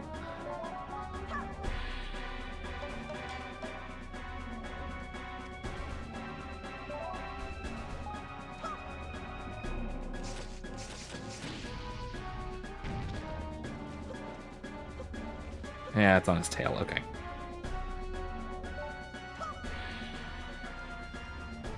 Spoink.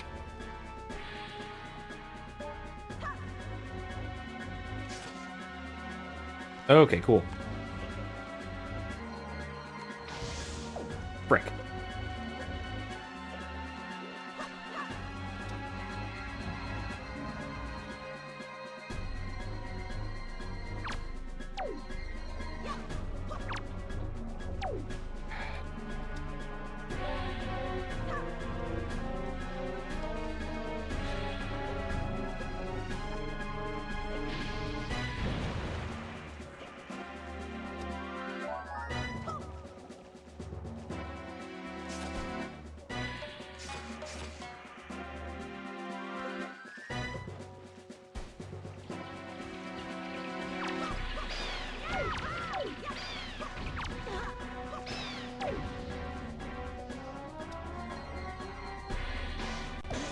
There we go. Okay.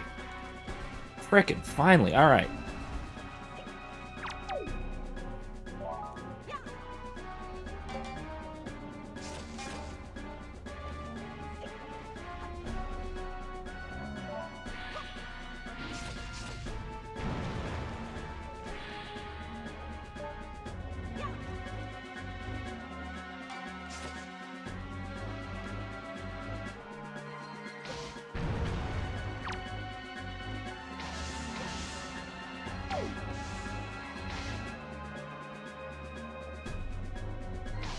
There we go. Jesus. Okay, half my magic is gone.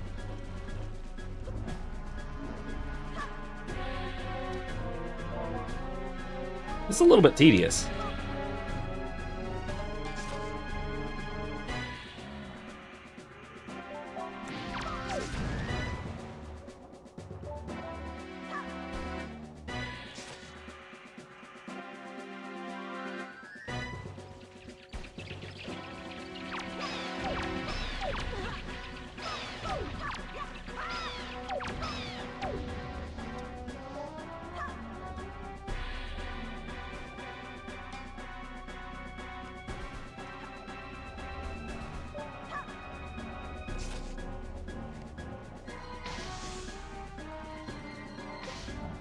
Really?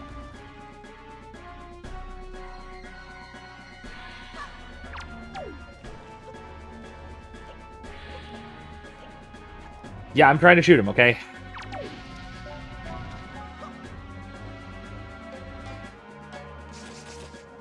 Excellent. Okay, good, good, good. Need to stop the frickin' tail moving around.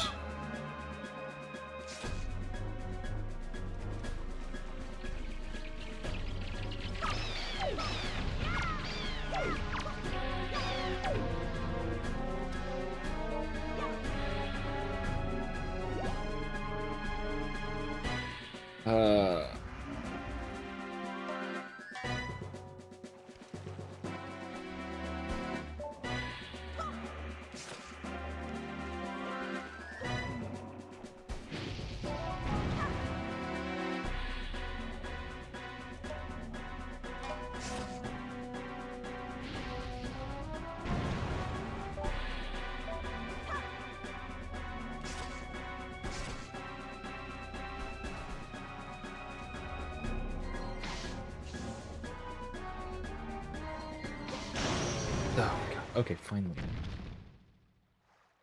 Ugh.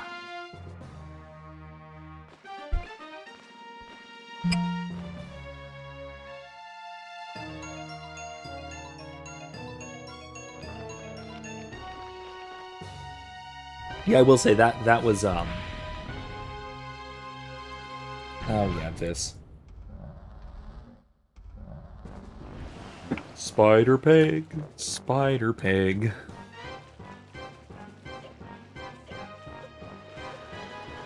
Yeah.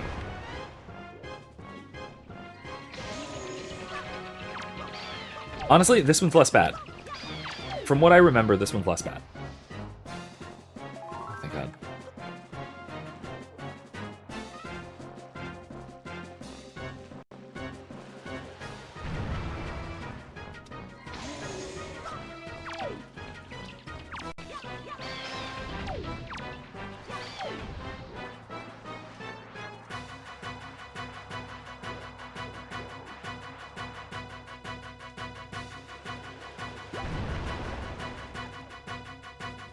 Darn it. Oh, shouldn't have done that. Wrong button.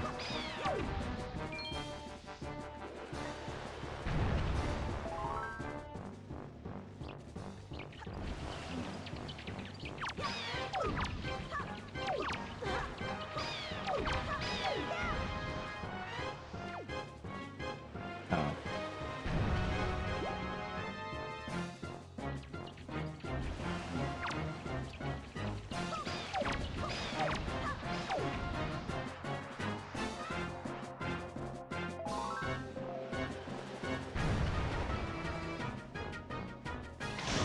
There we go. Yeah, this one, like I said, this one is not that hard. The Spider Pig, conceptually, yeah, spooky. Spooky as heck. This one, oh man, this was difficult. Cool. Very cool.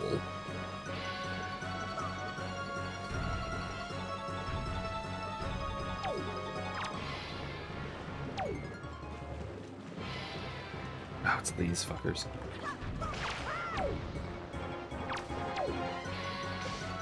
Shit.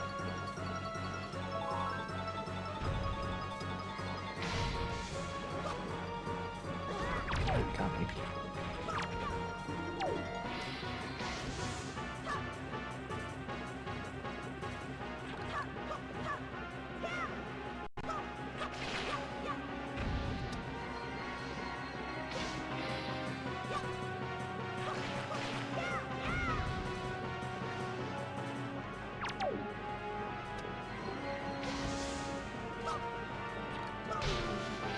Oh, hey. Convenient.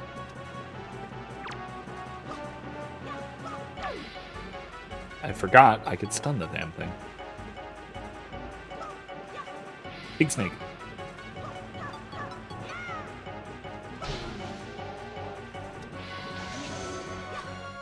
Got him once.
Got him.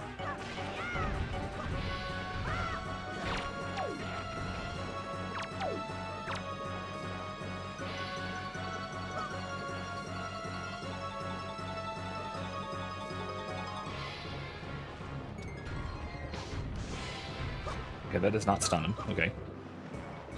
It seems a little silly that it doesn't stun him, but it doesn't.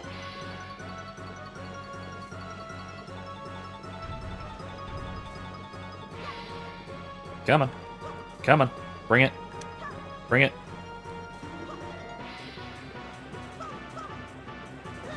God.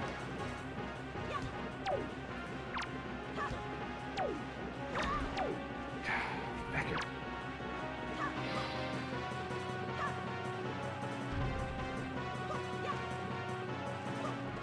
Stop for like a second. Come on. Or just charge me.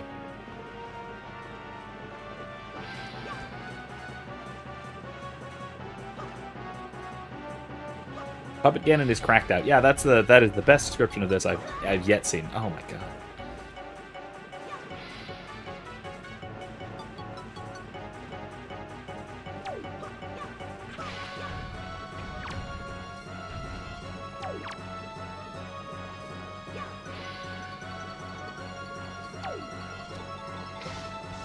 I'm just gonna hope I get lucky.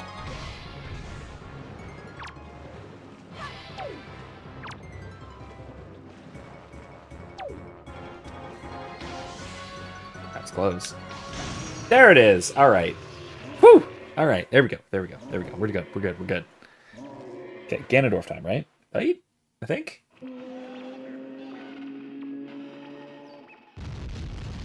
Yeah. Shout out to get lucky. Yeah. Hey, Mashed Potato. Welcome. Good evening. We are almost done with this. Oh man, that is. I gotta say, that is the goofiest penultimate boss fight in probably any Zelda game. Like, it's goofier than even like the games that are like deliberately kind of goofy.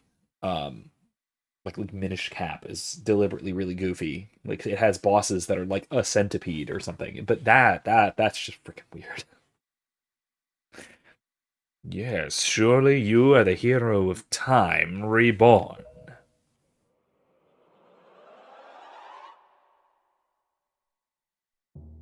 Your time has come. Come now, stand before me.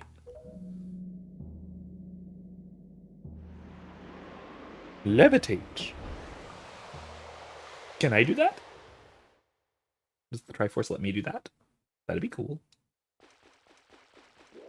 I. Oh, you're gonna make me frickin' climb, aren't you?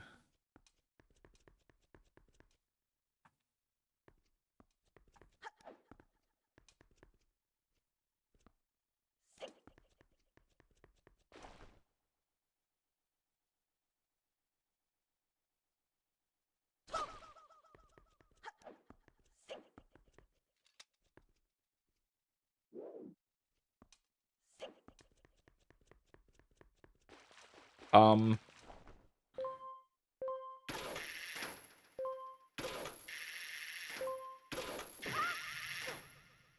that didn't help at all.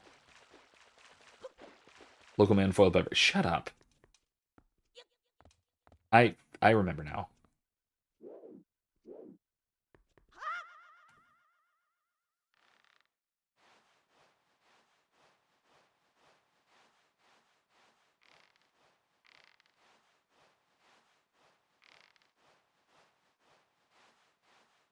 I should have brought a potion that restored magic, but whatever, it's fine.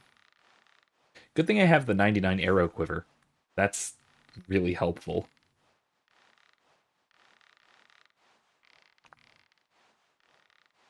God, can you imagine going through like especially the final parts of this game without the Great Fairy upgrades? Like that's insane.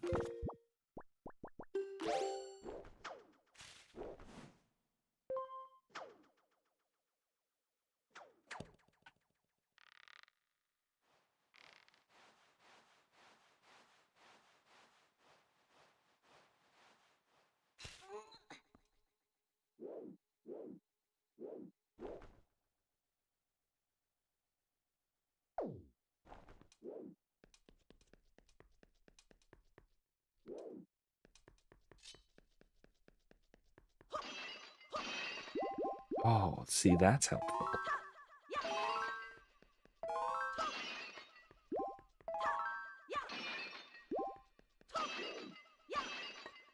Oh, not quite full up. All right, well, I'm close. Close enough.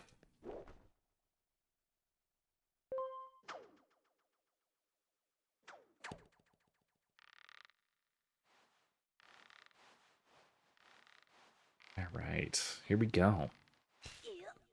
Honestly, I'd basically forgotten about Puppet Ganon until he started to transform, and then I remembered the ridiculousness of it.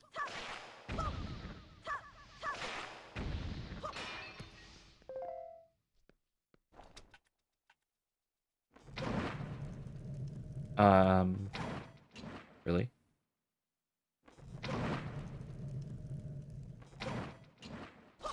Really?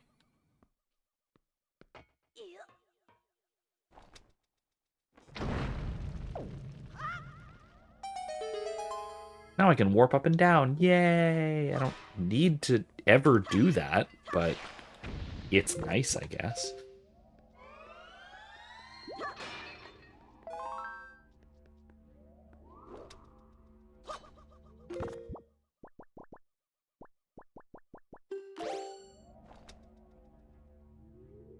I'm gonna go over there.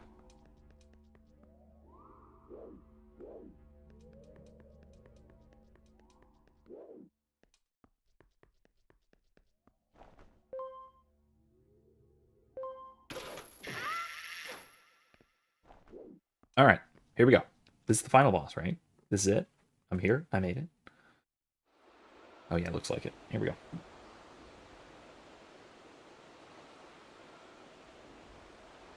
My country lay within a vast desert. When the sun rose into the sky, a burning wind punished my lands, searing the world. And when the moon climbed into the dark of night, a frigid gale pierced our homes. What is with this face, Link? Are you trying to do the J.D. Vance smirk? Because it's not working.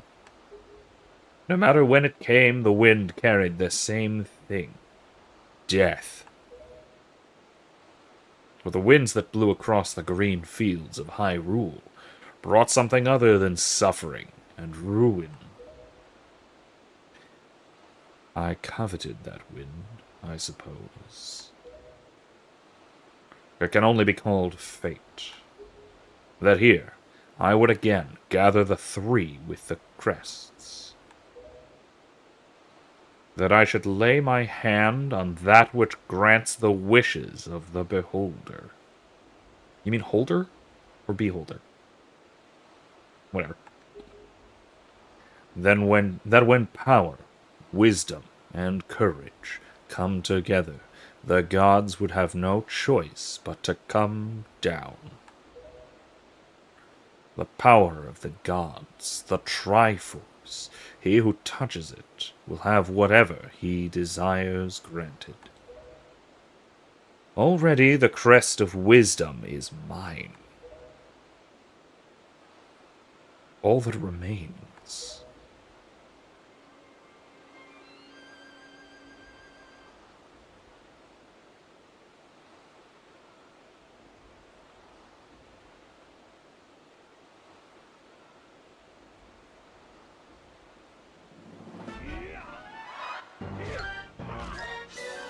Jesus.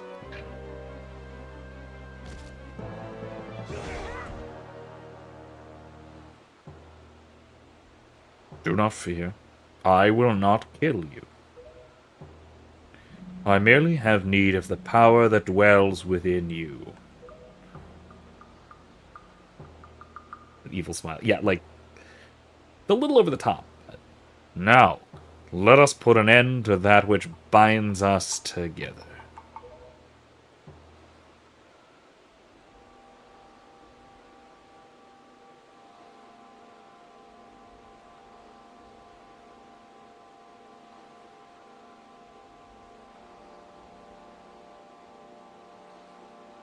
Interesting chord. Wow, that's a...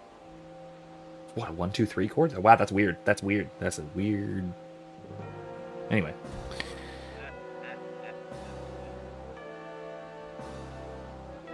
Gods, hear that which I desire.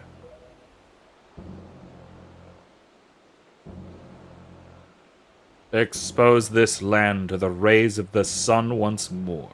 Let them burn forth. Give Hyrule to me.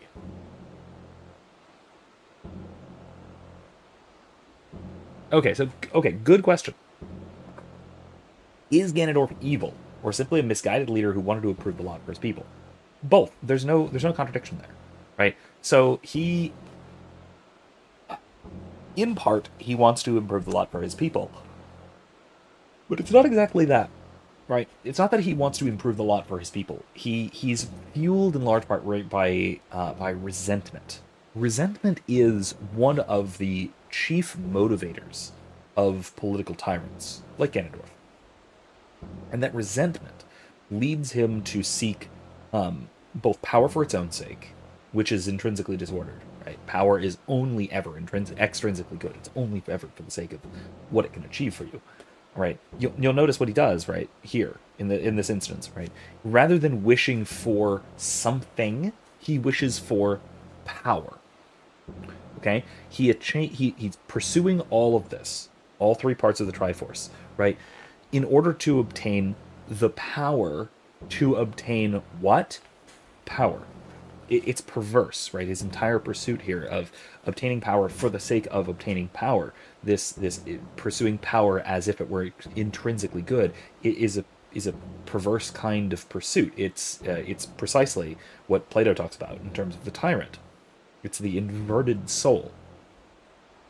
Now, at the same time, also he's very much fueled not only by this quest for power, but also by resentment, by the pursuit of what would you say, vengeance against those who are fortunate for their good fortune, or even perhaps vengeance against God or the gods for granting uneven blessings, you might say. And so again, I think that combine all this, and you have someone who you can understand his motivations, but those motivations are still unquestionably evil and wrongheaded. So I think Ganondorf. I, I do think I have to say I think Ganondorf is at his strongest as a villain in the Wind Waker, the one where he only appears in the second half. Um, Again, I have not played the latest two. I've not played Tears of the Kingdom or the other one, the Wii U ones, or the Switch ones, the new ones. I have not played those, so I don't actually know how Ganondorf plays into them. But I do think that here, this is probably his best motivation as a villain, his best characterization. Um, he's very good in this. He is also, I mean, I like him. I really like him in Ocarina, in that he is basically just a political ruler. But this just expands on that same story. It's the same. It's literally the same Ganondorf. It's not even a reincarnation or anything. It's the same Ganondorf. So I do think that this is very good. This is really good characterization. It's probably the best portrayal, like I said, of Ganondorf. There is still the Twilight Princess version, which we'll talk about that when we get to it. But because he kind of plays puppet master, so to speak, or even really in terms of like writing, he's second fiddle to Zant. Zant is just so freaking charismatic that like he almost somehow excuse me, he even overshadows Ganondorf somehow. So yeah, I do think that this is I think so. I think I can fairly say this is probably the best portrayal of Ganondorf as a villain in this super cartoony, kidsy looking kind of game, which a lot of people criticized it for. But no, I think it's great. Imsub says, "What if the Triforce wish was twisted like a Jin's wish from the Wishmaker? Like he's given Hyrule unflooded, but it's in a tiny hand-sized globe to hold in his hands." Yeah, I mean, it could be that, or it could be that he. Honestly, I don't see the Triforce as the kind of monkey's paw, that kind of monkey's paw or Jin twisted wish kind of thing.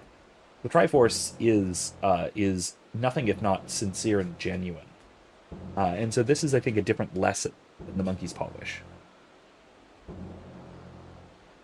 Imsum says he's a more characterization, like he said. Instead of being evil for evil's sake, his story's fleshed out. I mean, he had some of that characterization in Ocarina. He was a tyrant, right? He wanted power, he wanted control, he wanted to influence the king to gain power for himself and his own people.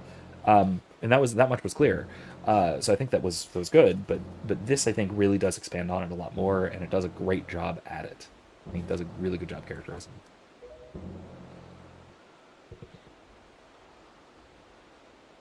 He who touches it will have whatever he desires granted.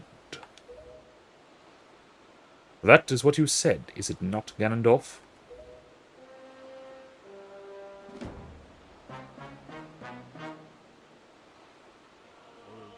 Gods of the Triforce, hear that which I desire. Hope. I desire hope for these children. Give them a future. Wash away this ancient land of Hyrule. Let a ray of hope shine on the future of the world.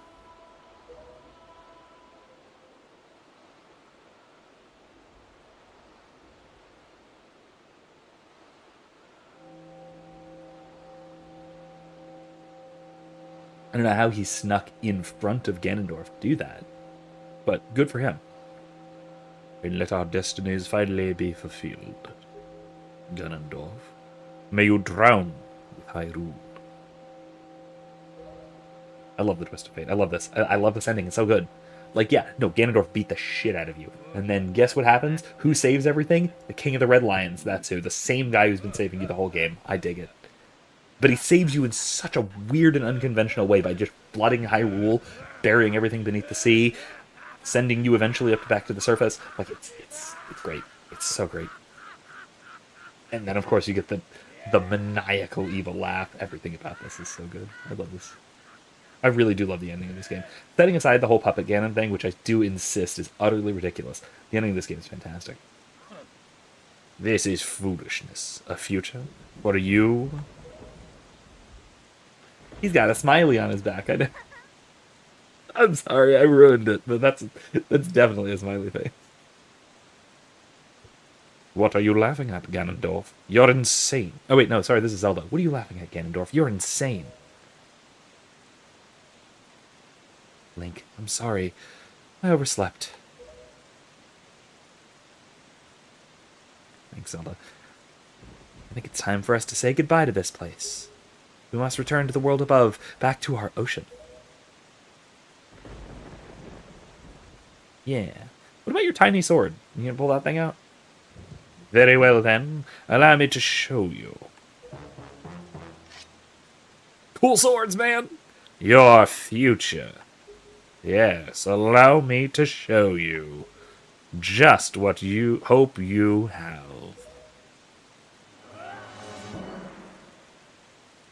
See how much your precious Triforce is worth.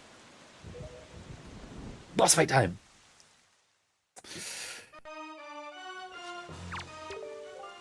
I'll use this bow to cover you. Attack him as best you can. Sounds good. That's not gonna work well.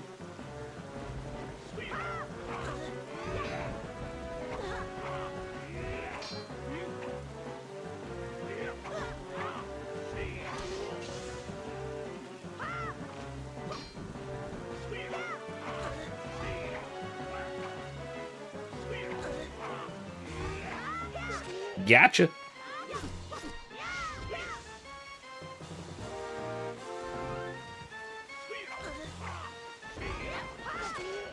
Ooh.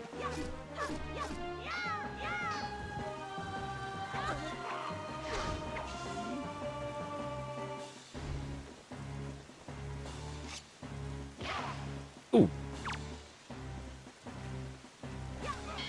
Okay, well.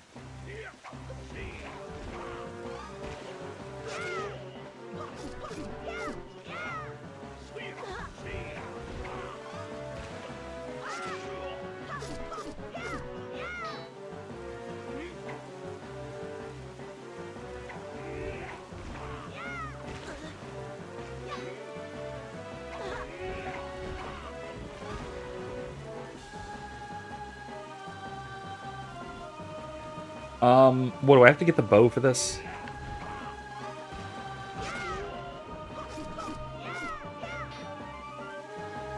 Oh no, she does. Okay, cool, cool, cool.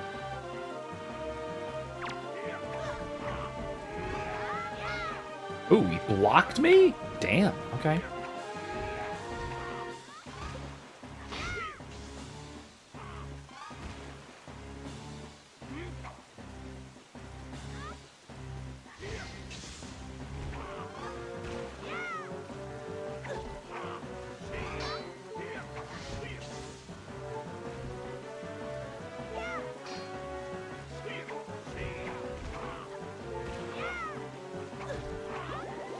Oh, thanks, Fairy. That's good.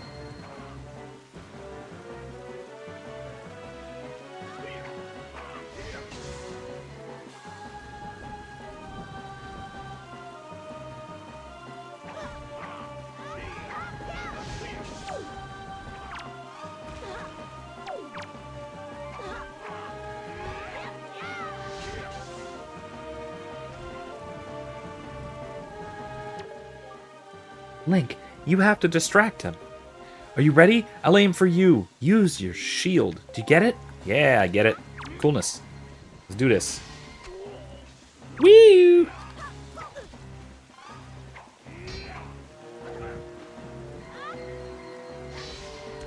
Ping!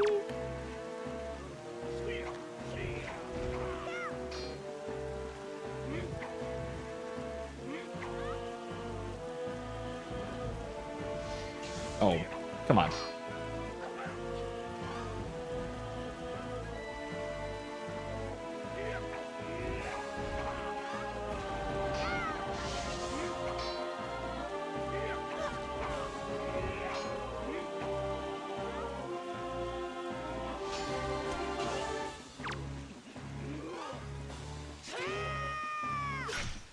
Oh!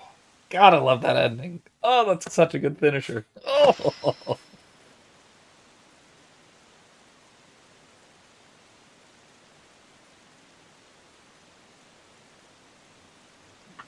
The wind, it is blowing. Impressive he can say that. Impaled as he is. But also, awesome.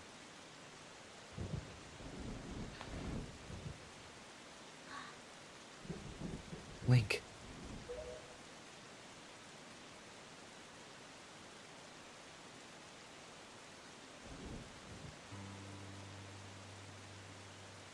My children, listen to me. I have lived regretting the past, and I have faced those regrets. If only I could do things over again. Not a day of my life has gone by without my thoughts turning to my kingdom of old. I have lived bound to Hyrule. In that sense, I was the same as Ganondorf. But you, I want you to live for the future. There may be nothing left for you. But despite that, you must look forward and walk a path of hope, trusting that it will sustain you when the darkness comes.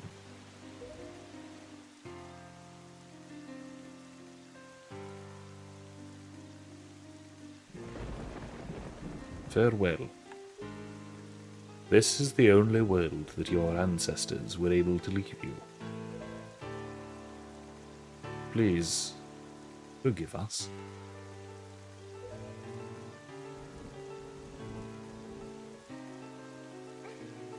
Wait. You could come with us. Yes, of course. We have a ship. We can find it. We will find it. The land that will be the next Hyrule. So...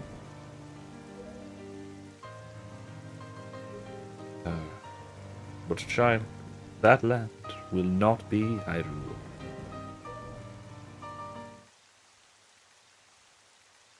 It will be your land.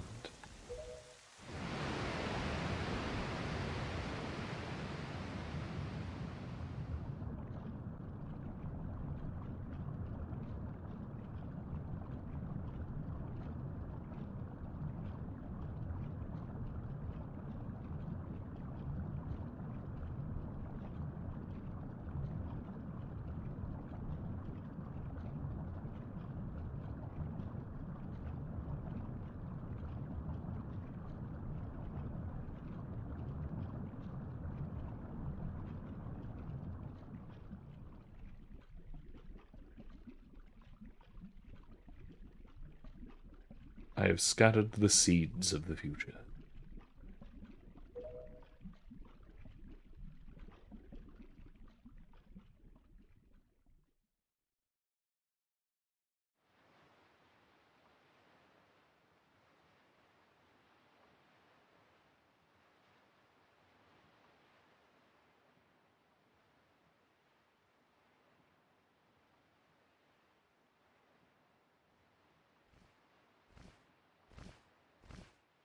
Hey, Kamali, right?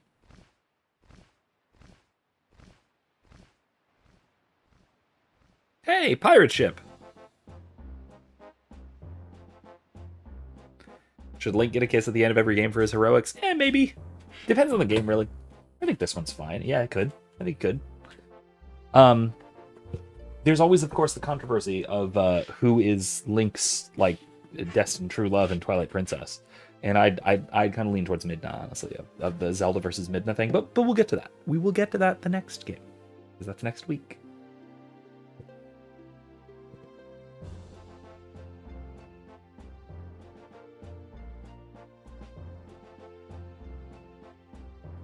Oh, man, I love the two themes running. The parallel themes going, the pirate theme and also the Great Sea theme.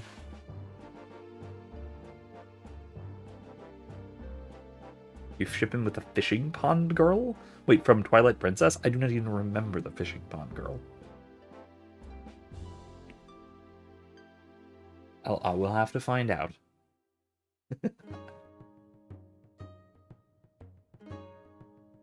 Here we go. That's it. And that's that. Beautiful. Beautiful game. Name's Henna. Okay. You know what? I'll try and remember that. Or, you know what? I don't need to. You'll remind me when we get there, I'm sure. Oh, gosh. All right. Thanks, everybody. Thanks for joining me on that one. That was good. That was good. I will say, okay, Wind Waker is not by any means my favorite Zelda game. It's almost odd that it really only has like 4 and 2.5 dungeons, but like it's still phenomenal. It's still really good. It's hard to find a bad non-CDI Zelda game, really. It does a lot of things really, really well. I still think that both of the N64 ones were better. So Ocarina and Majora's Mask, the ones we've already played. I think Twilight Princess also edges it out, and maybe... Okay, I think it's around on par with Skyward Sword in terms of overall quality. I think I like the characters and some of the story elements of Skyward Sword a little better, and I think I like the world design and stuff a little bit better here. The art direction of Skyward Sword is also absolutely peak, absolutely top-notch. Cannot beat it. It has the best art direction of the entire Legend of Zelda series, and I will stand by that. But yeah, otherwise, I don't know. It's fantastic. It's a great game. It like almost every Zelda game. It's phenomenal.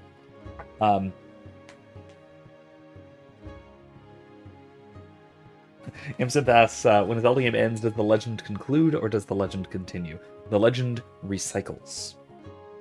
The Legend of Zelda has among many themes, one of its phenomenal themes is its the sort of cyclical nature of history and mythology. That the myth, the legend, continues, but it continues through its echoes. And those echoes, we find out, are the echoes of Skyward Sword, which I actually think that that's a really good origin point for the legend. But yeah, I do think that it's beautiful how they do this. And it's also brilliant from a storytelling design standpoint. That they can keep making these new games that have similar themes, similar characters, similar worlds, but that aren't the same because it's the reverberations of the common myth, right? And it really is, right? The Legend of Zelda really is a sort of Campbellite monomyth, but with a bit of a Japanese twist to it, which it's great. It's great. And then of course Echoes of Wisdom, which echoes, I mean, it fits so well. I do want to try out Echoes of Wisdom. It looks really interesting. It's the first Zelda game where you've played as anybody, well, first mainline Zelda game where you've played as anyone but Link. And I've always kind of wanted to have a Zelda game where you play as Zelda, wielding more magic than martiality, I guess you'd say. So I think that there's absolutely some potential for Echoes of Wisdom being really, really good. I haven't seen much of it yet. I haven't watched much gameplay or anything. But I love the concept. I really love the concept. It's maybe odd, but I do really like it. I think it could be really, really cool. Like I said, I want to check it out at some point. I don't have a Switch yet, so it'll probably be until sometime next year before I do. But I'd like to. I would like to. Oh, that's the best answer to the "Does the legend continue?" you've ever gotten from any Zelda streamer. Oh yeah, you usually get a simple yes or no with a little elaboration. Well, you don't know me that well, do you? I never give a simple yes or no answer to damn near anything without elaboration, unless it's funny. The only time I'll ever give a simple yes or no answer to a question is when it doesn't deserve one. That's all. Because then it's funny.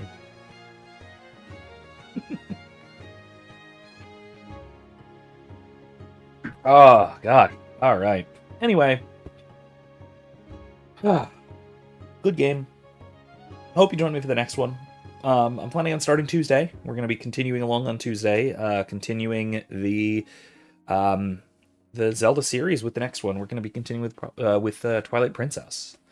So yeah, it should be fun. I mean, yeah, by all means, ask ridiculous philosophy questions. That's what this is actually for. If you go back and watch my early streams, my old Mass Effect and Red Dead Redemption 2, which were my first couple of games I streamed, it was more than anything else. It was about just me having an opportunity to talk about philosophy, and on rare occasions talk about what the game kind of inspired me to talk about in terms of philosophical outlook kind of stuff. I Where is he? Where did he get the King of the Red Lions back? I don't. This ending is bizarre.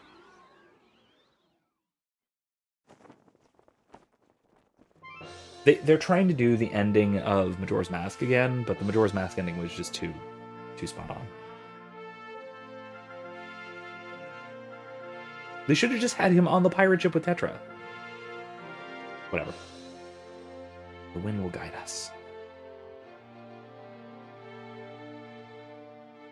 Oh, yeah, I guess it's just an inanimate boat now. I guess. I don't know.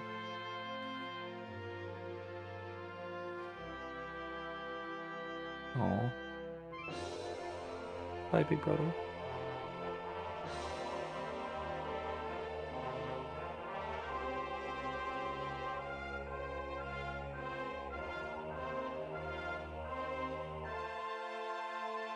The end. Good game.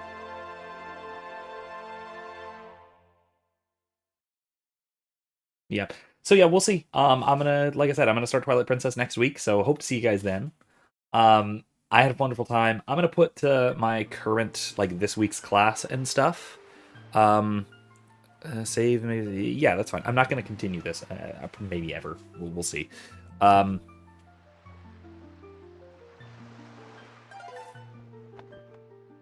it here. Yeah. Anyway, quest log 2. I'm not going to continue, but thank you all so much for joining me. I had a wonderful time with this game. I hope to have a wonderful time with the next one as well. We'll see if I'm going to have actually time to do this, but I'll see. Maybe I'll have time to also start a second game to stream, because there was a while there where I was doing 2 concurrently. I was, like I said, I've been thinking about doing the Jedi Outcast. Yeah, Jedi Outcast and Jedi Academy games. The old, what was it, 2002, 2003-ish? The games featuring Kyle Katarn. The old Star Wars games. Excellent. Fantastic old games. I want to do that. I want to do that at some point, so we'll see. Maybe I will. Maybe I'll start those soon. Maybe not, though. Maybe I'll just keep going with Zelda for now, and I'll pick those up eventually later. Anyway, thank you all so much for joining me again. Have a wonderful evening, everybody. I'll see you next week. And remember, don't be safe. Be well. More importantly, be good. Good night, folks.